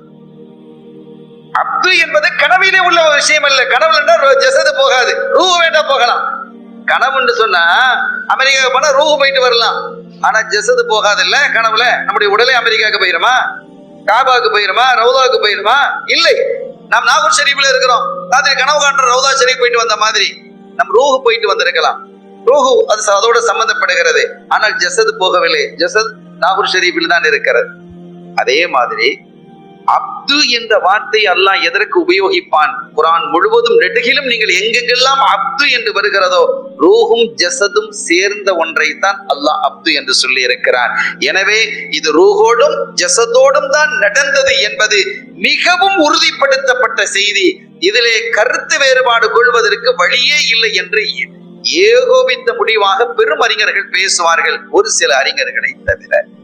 அருமையான பெருமக்களே, அப்படிப்பட்ட இந்த இஸ்ரா என்ற இந்த பயணம், இஸ்ரா என்று சொன்னால் இரவு பயணம். இஸ்ரா என்றாலே இரவு பயணம். இரவில் ஏன் நடந்தது என்று சொன்னால் அறிஞர்கள் மிக அற்புதமாக எழுதுவார்கள், இரவு என்பதுதான் அமைதியானது. இரவு என்பதுதான் அமைதியானது. இரவு கொஞ்சம் அமைதி ஆயிடுமா இல்லையா? அதனாலதான் இரவு தொழுகையில சத்தம் மட்டும் ஓதுறோம். மகரிபி சாசுபோதுல பகல்ல சப்தமானது, எங்கு சத்தம், சந்தை, அது கொடுக்கல் வாங்கல் என்று சப்தம் இருக்கும். இந்த சப்தத்தோடு சப்தமாக இருக்கக்கூடாது. அந்த சப்தத்தை நம்முடைய போட்டு உழப்பிக் கொள்ளக்கூடாது என்பதற்காகவே சிறியத்தாக லுஹர் அஸ்ரை ஆக்கப்பட்டிருக்கிறது. சிறியத்தாக ஆக்கப்பட்டதனுடைய நோக்கமே சப்தங்களுக்கு இடையில் இதுவும் ஒரு சப்தமாக ஆகிவிடக்கூடாது. எல்லாரும் சப்தத்தை மட்டும் விளங்காது இல்லையா? சந்தைகள் இருக்கும், வர்றவன் போவான், கார் வரும், அது வரும், பிரயாணிகள் என்று எல்லாம் இருக்கிறது. இன்றைய காலத்தில் நம்ம பார்க்கிறோம். பகல் என்பதே சப்தத்துக்குரியது, இரவு என்பது அமைதிக்குரியது. எனவே சப்தித்து நீங்கள் ஓதுங்கள், அது இதயங்களை தொடும் என்றார்கள். இரவு என்பது அமைதிக்குரியது, எனவே சப்தித்து ஓதும் போது அது இதயத்தை தொடும். காதிலே உள்வாங்குவதற்கு வேறு சப்தங்கள் இல்லை. எனவே இரவு என்பது அமைதியானது. அது போன்று இரவு என்பது ஹல்வத்திற்கு உரியது, பகல் என்பது ஜல்வத்துக்கு உரியது, எல்லாருடைய கலந்து பழகக்கூடியது. இரவு என்பது ஒரு ஒதுங்கி நிம்மதியாக ஓய்வு எடுக்கக்கூடியது. இரண்டாவது இன்னொன்றையும் அறிஞர்கள் எழுதுகிறார்கள், இரவு என்பதுதான் ஓய்வை தரக்கூடிய ஒன்று, பகல் என்பது களைப்பை தரக்கூடிய ஒன்று. இப்படி இரவு பகலை பற்றி நீண்ட செய்திகளை இந்த மேராஜினுடைய துவக்கத்தில் அறிஞர்கள் ஏன் இரவிலே அல்லாஹ் அவர்களை அழைத்து சென்றான் என்பதற்கு நீண்ட விளக்கங்கள், அதுக்குன்னு ஒரு கிதாபுகளை எழுதுறான். எவ்வளவு பெரிய ஆய்வு செய்திருப்பார்கள் அறிஞர்கள். அருமையான பெருமக்களே, கண்மணி நாயகம் முஹம்மதுர் ரசூலுல்லாஹி ஸல்லல்லாஹு அலைஹி வஸல்லம் அவர்கள் அன்றைய தினம் ரஜப் பிறை 27 முஹம்மது ரசூலுல்லாஹி ஸல்லல்லாஹு அலைஹி வஸல்லம் 51வது வயது, திங்கட்கிழமை இரவிலும் திங்கள் இரவு. அந்த இரவில் தான் இந்த நிகழ்வு நடந்தது. இதுல எல்லாரும் ஒத்து வர்றோம். எங்கிருந்து அவர்கள் மேராஜ் சென்றார்கள் என்று வரும் பொழுது ஹத்தீமில் இருந்து என்ற ஒரு செய்தி. ஹத்தீம் என்றால்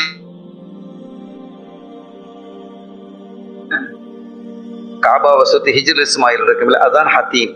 அதிலிருந்து இன்னொரு சொல் பிரகாரம் மஸ்ஜிதுல் ஹராமில் இருந்து, இன்னொரு சொல் பிரகாரம் உம்முஹானி நாயகி வீட்டிலிருந்து என்று 3 கவுல்களை சொல்களை நாம் பார்க்க முடிகிறது. இந்த 3மே சரியானதுதான். ஹத்தீம் என்பது மஸ்ஜிதுல் ஹராம்ல தான் இருக்கு, அதனால பிரச்சனை இல்லை. எங்கப்பா போனேன்? நான் பள்ளிவாசல்ல இருந்து போனேன். நீ வீட்டுக்கு எங்கிருந்து போன? நான் 7 பள்ளியில இருந்து போனேன். பள்ளிங்கிறது எது? இதுதான் பள்ளி, அது வெளிப்பள்ளி இல்லையா? ஆனாலும் நம்ம என்ன சொல்லுவோம்? இதையும் பள்ளின்னு சொல்லுவோம், அதையும் பொதுவா பள்ளிவாசல் தான் சொல்லுவோம். ஒட்டு மொத்தத்தையும் பள்ளினா எங்கப்பா இருக்கிறான்? இங்க அங்க ஒருத்தர் நின்றுட்டு இருக்கிறான்னு, ஒரு போன் வருது, எங்க இருக்கிறான்? நான் பள்ளிவாசல்ல இருக்கிறேன் சொல்வாரா இல்லையா? இந்த கேட்டுக்கு வெளியில இருக்கிறான்னு வச்சுக்கிடுவோம், அல்ல ஹவுது கிட்ட இருக்கிறான்னு வச்சுக்கிடுவோம். எங்க இருக்கிற? 7 பள்ளிவாசலில், பள்ளிவாசலுக்கு பின்னால் இருக்கக்கூடிய வெளிப்பள்ளியை தாண்டி ஹவுதுக்கு பக்கத்துல இருப்பேன்னு நம்ம பேசிட்டு இருப்போம். 7 பள்ளியில இருப்பேன்னு சொல்லுவோம். எனவே சில அறிஞர்கள் என்ன செய்கிறார்? மஸ்ஜிதுல் ஹராம் என்கிறார்கள். மஸ்ஜிதுல் ஹராமில் தான் ஹத்தீம் இருக்கிறது. ஆனால் உம்முஹானி அவர்களுடைய வீடு இன்னைக்கு மஸ்ஜிதுல் ஹராமுக்குள்ள வந்துருச்சு, அன்னைக்கு இல்ல. ஆனால் என்ன நடந்தது என்றால், கண்மணி ஸல்லல்லாஹு அலைஹி வஸல்லம் அவர்கள் உம்முஹானி நாயகி வீட்டுல தான் படுத்திருந்தாங்க. உம்முஹானி யார்? ரலியல்லாஹு தஆலா அன்ஹு, அலி நாயகத்தினுடைய சகோதரி. அலி நாயகத்தினுடைய சகோதரி, அபூ தாலிப் அவர்களுடைய மகளார். அவர்களுடைய வீடு இந்த காபாவினுடைய வாசல் இருக்கிறது இல்லையா? காபாவுடைய வாசல் இருந்து நேர் பகுதியிலே இருந்தது. நேர் பகுதியில் இருந்தது அந்த வீடுக்கு. இப்ப அடையாளம், அது ஒரு காலத்துல அடையாளம்லாம் இருந்தது, இப்ப எல்லாம் உடைச்ச அடையாளத்தெல்லாம் இல்லாம ஆக்கிட்டாங்க. அந்த அடையாளம்லாம் பார்க்க முடியாது. அங்குதான் ஆரம்பத்தில் அவர்கள் படுத்திருந்தார்கள்.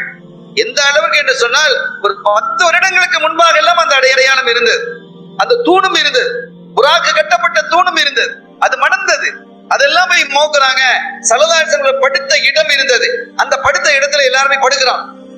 இது பெரும்பாலும் தெரிஞ்சு வச்சிருக்கிறவங்க அதுல போய் கொஞ்ச நேரம் படுத்துட்டு வந்துருவாங்க. அந்த இடத்துல போய் பறக்கிறதுக்கு படுத்துருவாங்க. ஸல்லல்லாஹு அலைஹி வஸல்லம் படுத்திருந்த இடம் அல்லவா என்பதற்காக அந்த இடத்தில் படுத்து வருவார்கள். அதற்கான அடையாளங்களை, அந்த காபாவை சுற்றி கட்டிடத்தை எழுப்பிய அந்த ஈராக்கி, அந்த துருக்கியர்கள் அதெல்லாம் ஏற்படுத்தி வச்சிருந்தாங்க, அந்த அடையாளப்படுத்தி வச்சிருந்தாங்க. ஆனால் இந்த சவுதி அரசாங்கம் வந்ததற்கு பிறகு அதெல்லாம் சரியில்லை, அதெல்லாம் பிதாஅத்து, அது கூடாது கிடாதுன்னு சொல்லி சொன்னதுனால எல்லாத்தையும் தூக்கிட்டான். அதுல ஒரு ஆரம்பத்தில் எடுத்து நிறைய பெட்டியை வச்சுட்டான். குரான் வைக்கிற பெட்டி இருக்குமில்ல, குரான் வச்சிருப்பாங்க, இந்த ரேக், அதை கொண்டு வந்து வச்சுட்டாங்க, யாரும் படுக்க கூடாதுங்கிறதுக்கா. என்ன கெடுமதி இது! அந்த மாதிரி செய்து வைத்திருந்தான். அதே மாதிரி இந்த அந்த ஒரு தூணில் மட்டும் மணந்து கொண்டு ஸல்லல்லாஹு அலைஹி வஸல்லம் படுத்திருந்த பக்கத்தில் இருந்த தூண் மட்டும், அந்த காலத்துல அந்த தூண் இல்லை, ஆனால் அந்த இடத்திலும் மனம் எழுப்பிக் கொண்டே இருந்தது. மனம் வீசிக்கொண்டிருந்தது. அதிலே போய் என்ன செய்வாங்க, அதை போய் தடவுவாங்க. மோந்து பார்த்தா தனி மன வாசம். நானும் மோந்து இருக்கிறேன், வாசத்தை நானெல்லாம் உணர்ந்திருக்கிறேன், அந்த இடத்தில் படுத்திருக்கிறேன். அதற்கு பிறகு என்ன செய்கிறார்கள் என்றால், அங்கே எல்லாரும் படுக்கிறார்கள். குரான் வைத்திருந்தாலும் அதுக்கு பின்னாலையும் படுக்கிறாங்க, அதுக்கு பக்கத்துல வந்து படுத்துக்கிறாங்க. அப்படிங்கிறதுக்காக என்ன செஞ்சிட்டாங்கன்னா, செருப்பு வைக்கிற ரேக்க கொண்டு வந்து வச்சான். எவ்வளவு சங்கடமாக இருக்கிறது அருமையானவர்களே. படுக்க யாராவது செருப்பு பக்கத்துல போய் படுப்பாங்களா? படுக்க மாட்டாங்க. இனிமேல் அப்படி சிந்தித்து பார்த்தார். நான் அந்த தகவலை விடுகிறேன், செய்திக்கு வருகிறேன். கண்மணி நாயகம் ஸல்லல்லாஹு அலைஹி வஸல்லம் உம்மஹானி நாயகி ரலியல்லாஹு தஆலா அன்ஹா அவர்களுடைய வீட்டில் தான் படுத்திருந்தாங்க. படுத்திருந்து அதற்கு பிறகு ஒரு குறிப்பிட்ட நேரத்துக்கு பிறகு அங்கிருந்து எழுந்த மஸ்ஜிதுல் ஹராமுக்கு வந்து ஹதீம்ல படுத்துட்டாங்க. அவர்களோட ஒரு சில இன்னும் 2 பேரும் படுத்திருந்தாங்க. அப்படி படுத்திருக்கிறாங்க. இது முதல் நாள், மேராஜ் போறதுக்கு முதல் நாள், ரஜப் 26. அப்ப 3 பேர் வர்றாங்க. ஸல்லல்லாஹு அலைஹி வஸல்லம் சொல்றாங்க, நான் அரை தூக்கத்தில் இருக்கிறேன், 3 பேர் வந்தார்கள், இவர்களில் யார் என்று ஒருத்தர் கேட்கிறார். இவர்களில் யார் என்று கேட்ட பொழுது என்ன சுட்டி காட்டி, இவர்களிலே மிக நல்லவராக தெரிகிறாரே இவர்தான் என்று சொல்லிட்டு போயிட்டான். மறுநாள் அந்த 3 பேரும் திரும்பியும் வந்தார்கள். 3 பேரும் திரும்பி வந்த பொழுதுதான் என்ன செய்தார்கள், என்னை எழுப்பினார்கள். சையதுனா ஜிப்ரீல் அலைஹிஸ்ஸலாம் அவர்களுடைய ரெக்கையை கொண்டு, ஏற்கனவே வகை வந்துகிட்டு அவங்களோட பழக்கங்கள் இருக்குது, 2 பேரும் ரொம்ப நட்பா தானே இருக்கிறாங்க. அவங்க என்ன செஞ்சாங்க, ரெக்கையை வைத்து என்ன செய்தார்கள், தட்டினார்கள். தட்டி எழுப்பி தனியாக அழைத்து கொண்டு சென்றார்கள். சென்ற பொழுது அப்ப கேட்டாங்க, நான் கேட்டேன், ஃபகும்து இலா ஜிப்ரீல் ஃபகுல்து அஹி ஜிப்ரீல் மாலக்கா, என்னுடைய சகோதரர் ஸல்லல்லாஹு அலைஹி ஜிப்ரீல் சகோதரன் சொல்றாங்க, அஹி ஜிப்ரீல் மாலக்கா, என்ன ஆச்சு, என்ன தனியா கூட்டிட்டு வரீங்களே, என்ன விஷயம், இந்த நடுநிசையில வந்து என்ன விஷயம் அப்படின்னு கேட்ட பொழுது, யா முஹம்மத் ஸல்லல்லாஹு அலைஹி வஸல்லம், இன்ன ரப்பி தஆலா பஅதனி இலைக அமரனி அன் ஆத்தியஹு பிக ஃபீ ஹாதிஹி லைலதி பிகராமத்தின் லம் யுக்ரம் பிஹா அஹதுன் கப்லக வலா யுக்ரம் பிஹா அஹதுன் பஅதக ஃபஇன்னக துரீது அன் துகல்லிம ரப்பக வ தன்துர இலை. ஜிப்ரீல் சொல்றாங்க, நாயகமே, அல்லாஹ் என்ன அனுப்புனா உங்களை கூட்டிட்டு வர சொல்லி இந்த புனிதமான இரவில் உங்களை அழைத்து கொண்டு வருமாறு எனக்கு ஏவி இருக்கிறார். கராமத்தின் எதற்காக தெரியுமா? இப்படி ஒரு சங்கையை இதற்கு முன்பாகவும் யாரையும் அல்லாஹ் சங்கைப்படுத்தவில்லை, இதற்கு பிறகும் இப்படி சங்கைப்படுத்த போவதில்லை. அப்படி ஒரு கண்ணியத்தை உங்களுக்கு தரப்போகிறார் என்று சொல்லிவிட்டு, உங்களுக்கு விருப்பமா ரப்போடு நீங்கள் பேசுவதற்கும் அவனை பார்ப்பதற்கும், உங்கள் ரப்போடு நீங்கள் பேசுவதற்கும் அவனை பார்ப்பதற்கும் இந்த இரவிலே, அதோடு மாத்திரமல்ல, அல்லாஹ்வினுடைய அஜாயிபுகள், ஆச்சரியங்கள், மலக்கூத்துகள், அங்க இருக்கக்கூடிய அற்புதங்களை எல்லாம் பார்ப்பதற்கு உங்களுக்கு விருப்பமா என்று கேட்ட பொழுது, யார் விருப்பம் இல்லைன்னு சொல்ல போறா? ஸல்லல்லாஹு அலைஹி வஸல்லம் அவர்கள் விருப்பம் என்று சொன்ன போதுதான் நான் என்ன செய்தேன், ஃபதவல்லஅது வஸல்லைது ரக்அத்தைனி, ஒது செய்து 2 ரக்அத்துக்களை நான் தொழுதேன் என்று கண்மணி நாயகம் ஸல்லல்லாஹு சொல்றாங்க. இப்போ ஒரு கேள்வி, தொழுகையே கடமையாக்கப்படலையே, எப்படி தொழுதாங்க? தொழுகை கடமையாக்கத்தான் படலையே தவிர தொழுறதுக்கு உண்டான பயிற்சி ஏற்கனவே இருக்கு. எப்போ நுபுவத்து பிரகடனப்படுத்தப்பட்டதோ அன்றைய பகலிலேயே ஜிப்ரீல் அலைஹிஸ்ஸலாம் அவர்கள் வந்து இப்படித்தான் உது செய்ய வேண்டும், இப்படித்தான் தொழ வேண்டும் என்று சொல்லி கொடுக்க, அப்படி தொழுதார்கள் ஸல்லல்லாஹு அலைஹி வஸல்லம் அவர்களும். அவர்களுக்கு பக்கத்தில் ஹதீஜா நாயகி அவங்களும் தொழுதாங்க. இதெல்லாம் தெளிவான ஹதீதுகளாக இருக்கிறது. தொழுகை, ஐவேளை தொழுகை கடமையாக்கப்பட்டதான் பின்னால. ஆனால் காலமெல்லாம் சஹாபிகள் ஆரம்பத்திலிருந்து தொழுது வந்தார்கள் என்பதில் கருத்து வேறுபாடு இல்லை என்பதை நம்ம விளங்கிக்கிறோம். ஏடா கூடமா யாராவது கேள்வி கேட்பாங்கிறதுக்காக தான் இதெல்லாம் நான் சொல்லி முடிச்சிடுறேன். அருமையானவர்களே, ஆக தொழுத ஒது செய்து நான் தொழுதேன். தொழுத பிறகு இப்போ ஒரு பிரச்சனை வருது.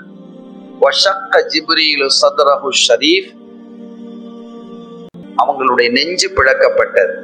3 முறை நெஞ்சு பிளக்கப்பட்டது என்று வரலாற்றில் ஹதீதுகளில் செய்திகளை நாம் பார்க்கிறோம். ஒன்று 6 வயதாக இருக்கும்போது, 5 வயசாக இருக்கும்போது, ஹலிமத்து சாதியா ரலியல்லாஹு தன்னுடைய சின்ன பிள்ளையா இருக்கும் பொழுது அது ஒண்ணு நடந்தது. 2வதாக நுபுவத்து பிரகடனத்தின் போதும் நடந்தது. இந்த நுபுவத்து பிரகடனத்தின் போது நடந்ததில் கருத்து வேறுபாடு இருக்கு. அப்ப நடந்ததா இல்லையாங்கிறதுல கருத்து வேறுபாடு இருக்கு. நடந்தது என்றும் நடக்கவில்லை என்றும். ஆனால் ஹலிமத்து சாதியா நாயகி ரலியல்லாஹு தஆலா அவர்களிடத்தில் இருக்கும்போது 5 வயசாக இருக்கும்போது நடந்துங்கிறதுல கருத்து வேறுபாடு இல்லை.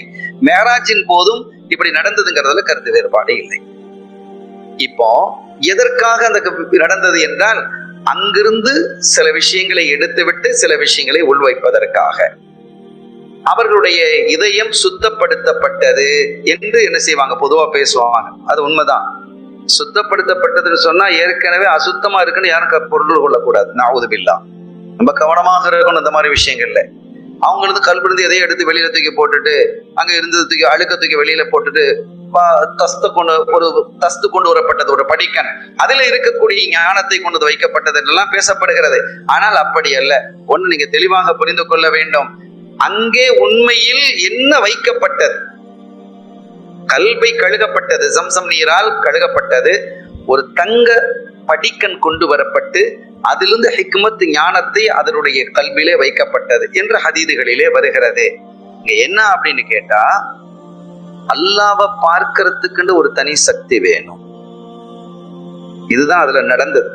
அங்க உண்மையிலேயே அங்க நடந்த ஆபரேஷன் என்னன்னா, அந்த வல்லமை செய்தனா மூசா அலைஹிஸ்ஸலாம் அவர்கள் அல்லாஹ்விடத்தில் கேட்கிறார்கள், ரப்பி அரினி அன்துர் இலை. குர்ஆன் சொல்லி காட்டுகிறது, இறைவா நான் உன்னை பார்க்க வேண்டும், உன்னை எனக்கு காண்பி என்று கேட்கிறாங்க.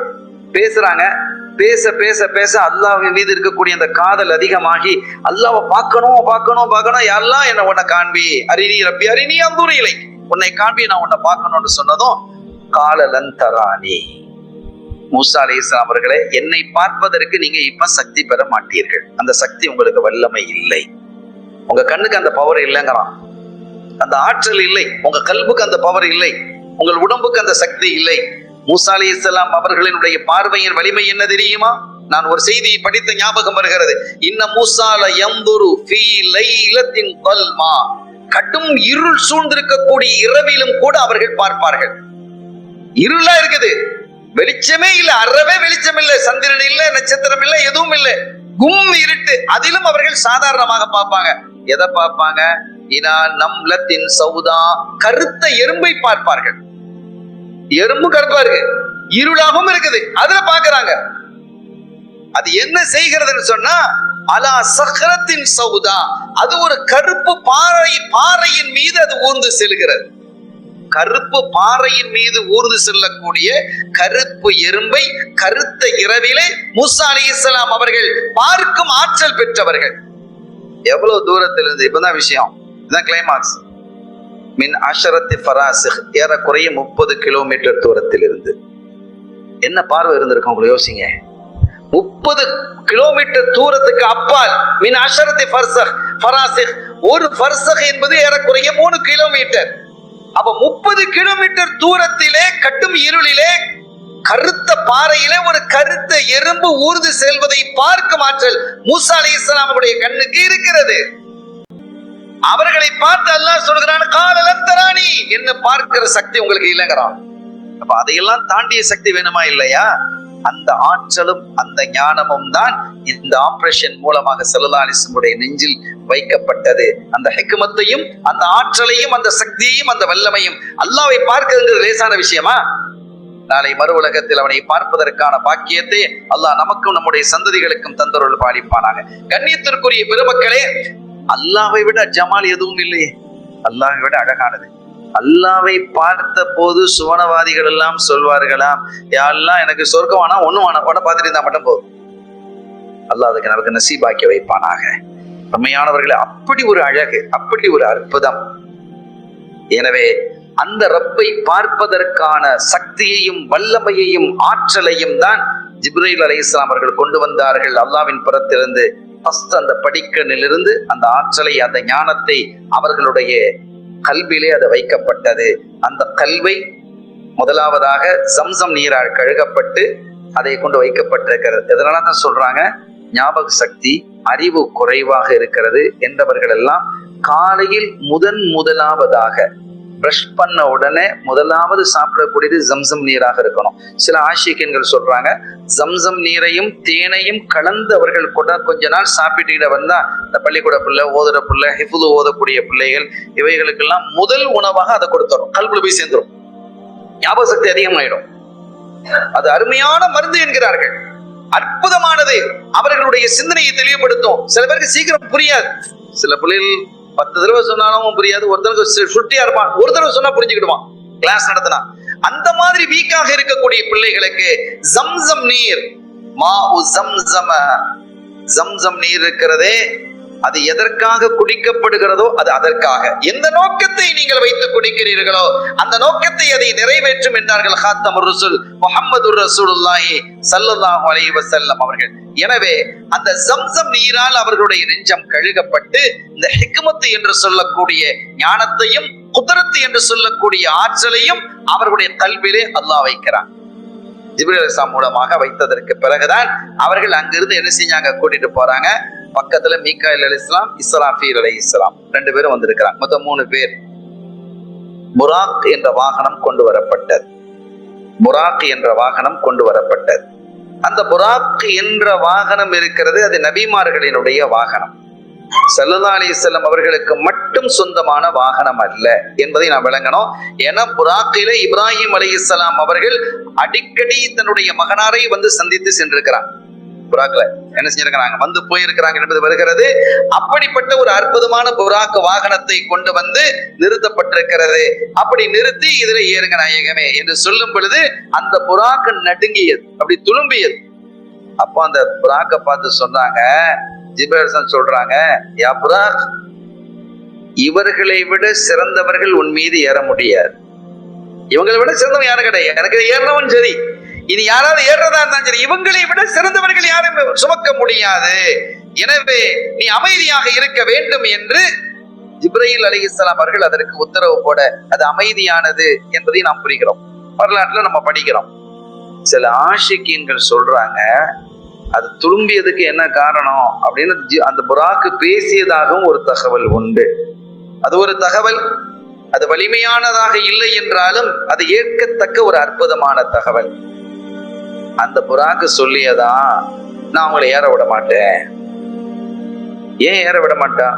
எனக்கு அவங்க ஒரு வாக்கு தரணும். ஸல்லல்லாஹு அலைஹி வஸல்லம் ஒரு வாக்கு தரணும். என்ன வாக்கு?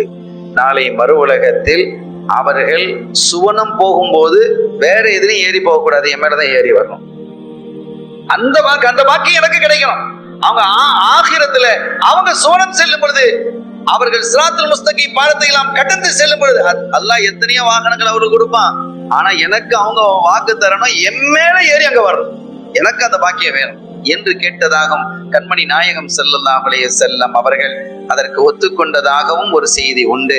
அதற்கு பிறகு அது அமைதியானது. ரசூல் ஸல்லல்லாஹு அலைஹி வஸல்லம் அவர்கள் ஏறி அமர, அவர்களுக்கு பின்பாக ஜிப்ரீல் அலைஹிஸ்ஸலாமும், வலது பக்கத்தில் மீகாயில் அலைஹிஸ்ஸலாம் அவர்களும், இடது பக்கத்தில் இஸ்ராஃபீல் அலைஹிஸ்ஸலாம் அவங்க மலக்குமாருக்கு ரெக்க இருக்குல்ல, அவங்க 2 பேரும் பறந்து வர்றாங்க. புராக்கில ஏறி அமர்ந்தது ஸல்லல்லாஹு அலைஹி வஸல்லம், அதுக்கு பின்னால் அமர்ந்தது ஜிப்ரீல் அலைஹிஸ்ஸலாம். அவங்க பின்னால உட்கார்ந்து இருக்கிறாங்க, ரசூலுல்லாஹ் முன்னால உட்கார்ந்து இருக்கிறாங்க. 2 பக்கத்திலேயும் என்ன செய்கிறது, 2 மலக்குமார்கள் மீகாயில் அலைஹிஸ்ஸலாம் அவர்களும் இஸ்ராஃபீல் அலைஹிஸ்ஸலாம் அவர்கள் பறந்து வருகிறார்கள். அந்த புராக்கை பற்றி அறிஞர்கள் எழுதும் பொழுது, ஒவ்வொரு தாப்பத்துன் அபியத் தவீலுன் ஃபௌகல் ஹிமாரி வதூனல் பக்லி, அது வந்து சாதாரண கழுதை இருக்குல்ல, அந்த கழுதை விட கொஞ்சம் உயரமா இருக்கும். சாதாரண நடுத்தரமான கழுதை விட கொஞ்சம் உயரமாக இருக்கும். கோவேரி கழுதை அதை விட உயரமா இருக்கும். கோவேரி கழுதை விட கொஞ்சம் சின்னதா இருக்கும். கோவேரி கழுதைகளே கொஞ்சம் உயரமானது. கோவேரி கழுதையை விட சின்னதாகவும் சாதாரண நாட்டு கழுதையை விட அது உயரமானதாகவும் இருக்கும். அது வெள்ளையாக இருந்தது, வெண்மையாக இருந்தது. இந்த முன்தஹா தரஃபிஹி, அதனுடைய பார்வை எங்கு எட்டுகிறதோ அங்க ஒரு எட்டு வச்சிடும். அதனுடைய வேகத்தை பற்றி சொல்லும் பொழுது, பார்வை எங்கு எட்டுகிறதோ அங்கு ஒரு எட்டை வைத்து விடும். அப்ப எவ்வளவு வேகமா அது போனீங்க பாருங்க. புராக்குங்கிறது பர்க்குங்கிற வார்த்தையிலிருந்து வந்தது. பர்க்குனால மின்னல், ஒரு நொடி பொழுதில் எவ்வளவு தூரம் போயிடுது இந்த மின்னல். அத மாதிரி இந்த மிருகம் விரைந்து செல்லக்கூடியதாக இருந்தது என்று அருமையான பெருமக்கள் நமக்கு சொல்லி காட்டுகிறார்கள். கண்ணியத்திற்குரிய பெருமக்களே, ஆக அந்த புராக்கிலே ஏறிய பொழுது அந்த புராக்குக்கு வியர்த்தது என்று அறிஞர்கள் ஆஷிகீன்கள் எழுதுறாங்க. புராக்குக்கு வியர்த்தது. அப்போ அது வந்து ஒரு நடைமுறை மிருகமாக இருக்க போய் தான் அதற்கெல்லாம் வியர்வை வந்திருக்கு. பொதுவா மிருகங்களுக்கு வியர்வை ஏற்படும், அது வியர்வை வந்தது. அந்த வியர்வை கீழே அந்த பூமியிலே விழுந்த பொழுது அது வெண்ணிற ரோஜாவாக உருவாகியது. இந்த வெள்ளை ரோஜான்னு இருக்கு பாருங்க, அசல் இன்னைக்கு ஊட்டியில எடுத்துக்கிட்டேன்னு சொன்னா 1000 கலர்களை கொண்டு வந்துட்டான். வெள்ளையும் சிகப்பும் சேர்ந்தது, சிகப்பும் மஞ்சளும் சேர்ந்தது, மஞ்சளும் கருப்பும் சேர்ந்தது, கருப்பும் பச்சையும் சேர்ந்தது, நீலம் சேர்ந்தது, இப்படி பலவிதமான ரோஜாக்கள் 1000 வெரைட்டிஸ்க்கு மேல கொண்டு வந்துட்டாங்க கலந்து. ஆனால் அடிப்படையில் 3 கலர்கள் தான் ரோஜாக்களில் அடிப்படையானது. ஒன்று இந்த வெள்ளை ரோஜா, அது எதிலிருந்து உருவானது என்பதை பற்றி அறிஞர்கள் சொல்லும் பொழுது, ஆஷிகீன்கள் எழுதும் பொழுது, அது புராக்கினுடைய வியர்வை ஜிப்ரீல் அலைஹிஸ்ஸலாம் அவர்களுக்கும் வியர்த்தது. அப்படி வியர்த்து அது கீழே விழும் பொழுது அது மஞ்சள் ரோஜாவாக உருவாகியது. கண்மணி ஸல்லல்லாஹு அலைஹி வஸல்லம் அவர்களுக்கும் வியர்த்தது. அது வியர்வை கீழே விழுந்த பொழுது அது சிகப்பு ரோஜாவாக உருவாகியது. இன்னைக்கு மஜ்லிஸ்ல சிகப்பு ரோஜா வைக்கிறோம் இல்ல, ஒரு ஹதீஸ பாருங்க. மன் அராத ஐயஷும்ம ராயிஹதி ஃபல்யஷும்ம ஃபல்யுஷும்மல் வர்தல் அஹ்மர் அவ் கமா கால அலைஹிஸ்ஸலாத்து வஸ்ஸலாம். யாராவது என்னுடைய வாசனையை நீங்கள் நுகர வேண்டும் என்று விரும்பினால், மன் அராத ஐயஷும்ம ராயிஹதி, என்னுடைய ராயிஹத்தை, என்னுடைய மனத்தை, என்னுடைய வாசனையை நீங்கள் உணர வேண்டும், நுகர வேண்டும் என்று விரும்பினால்,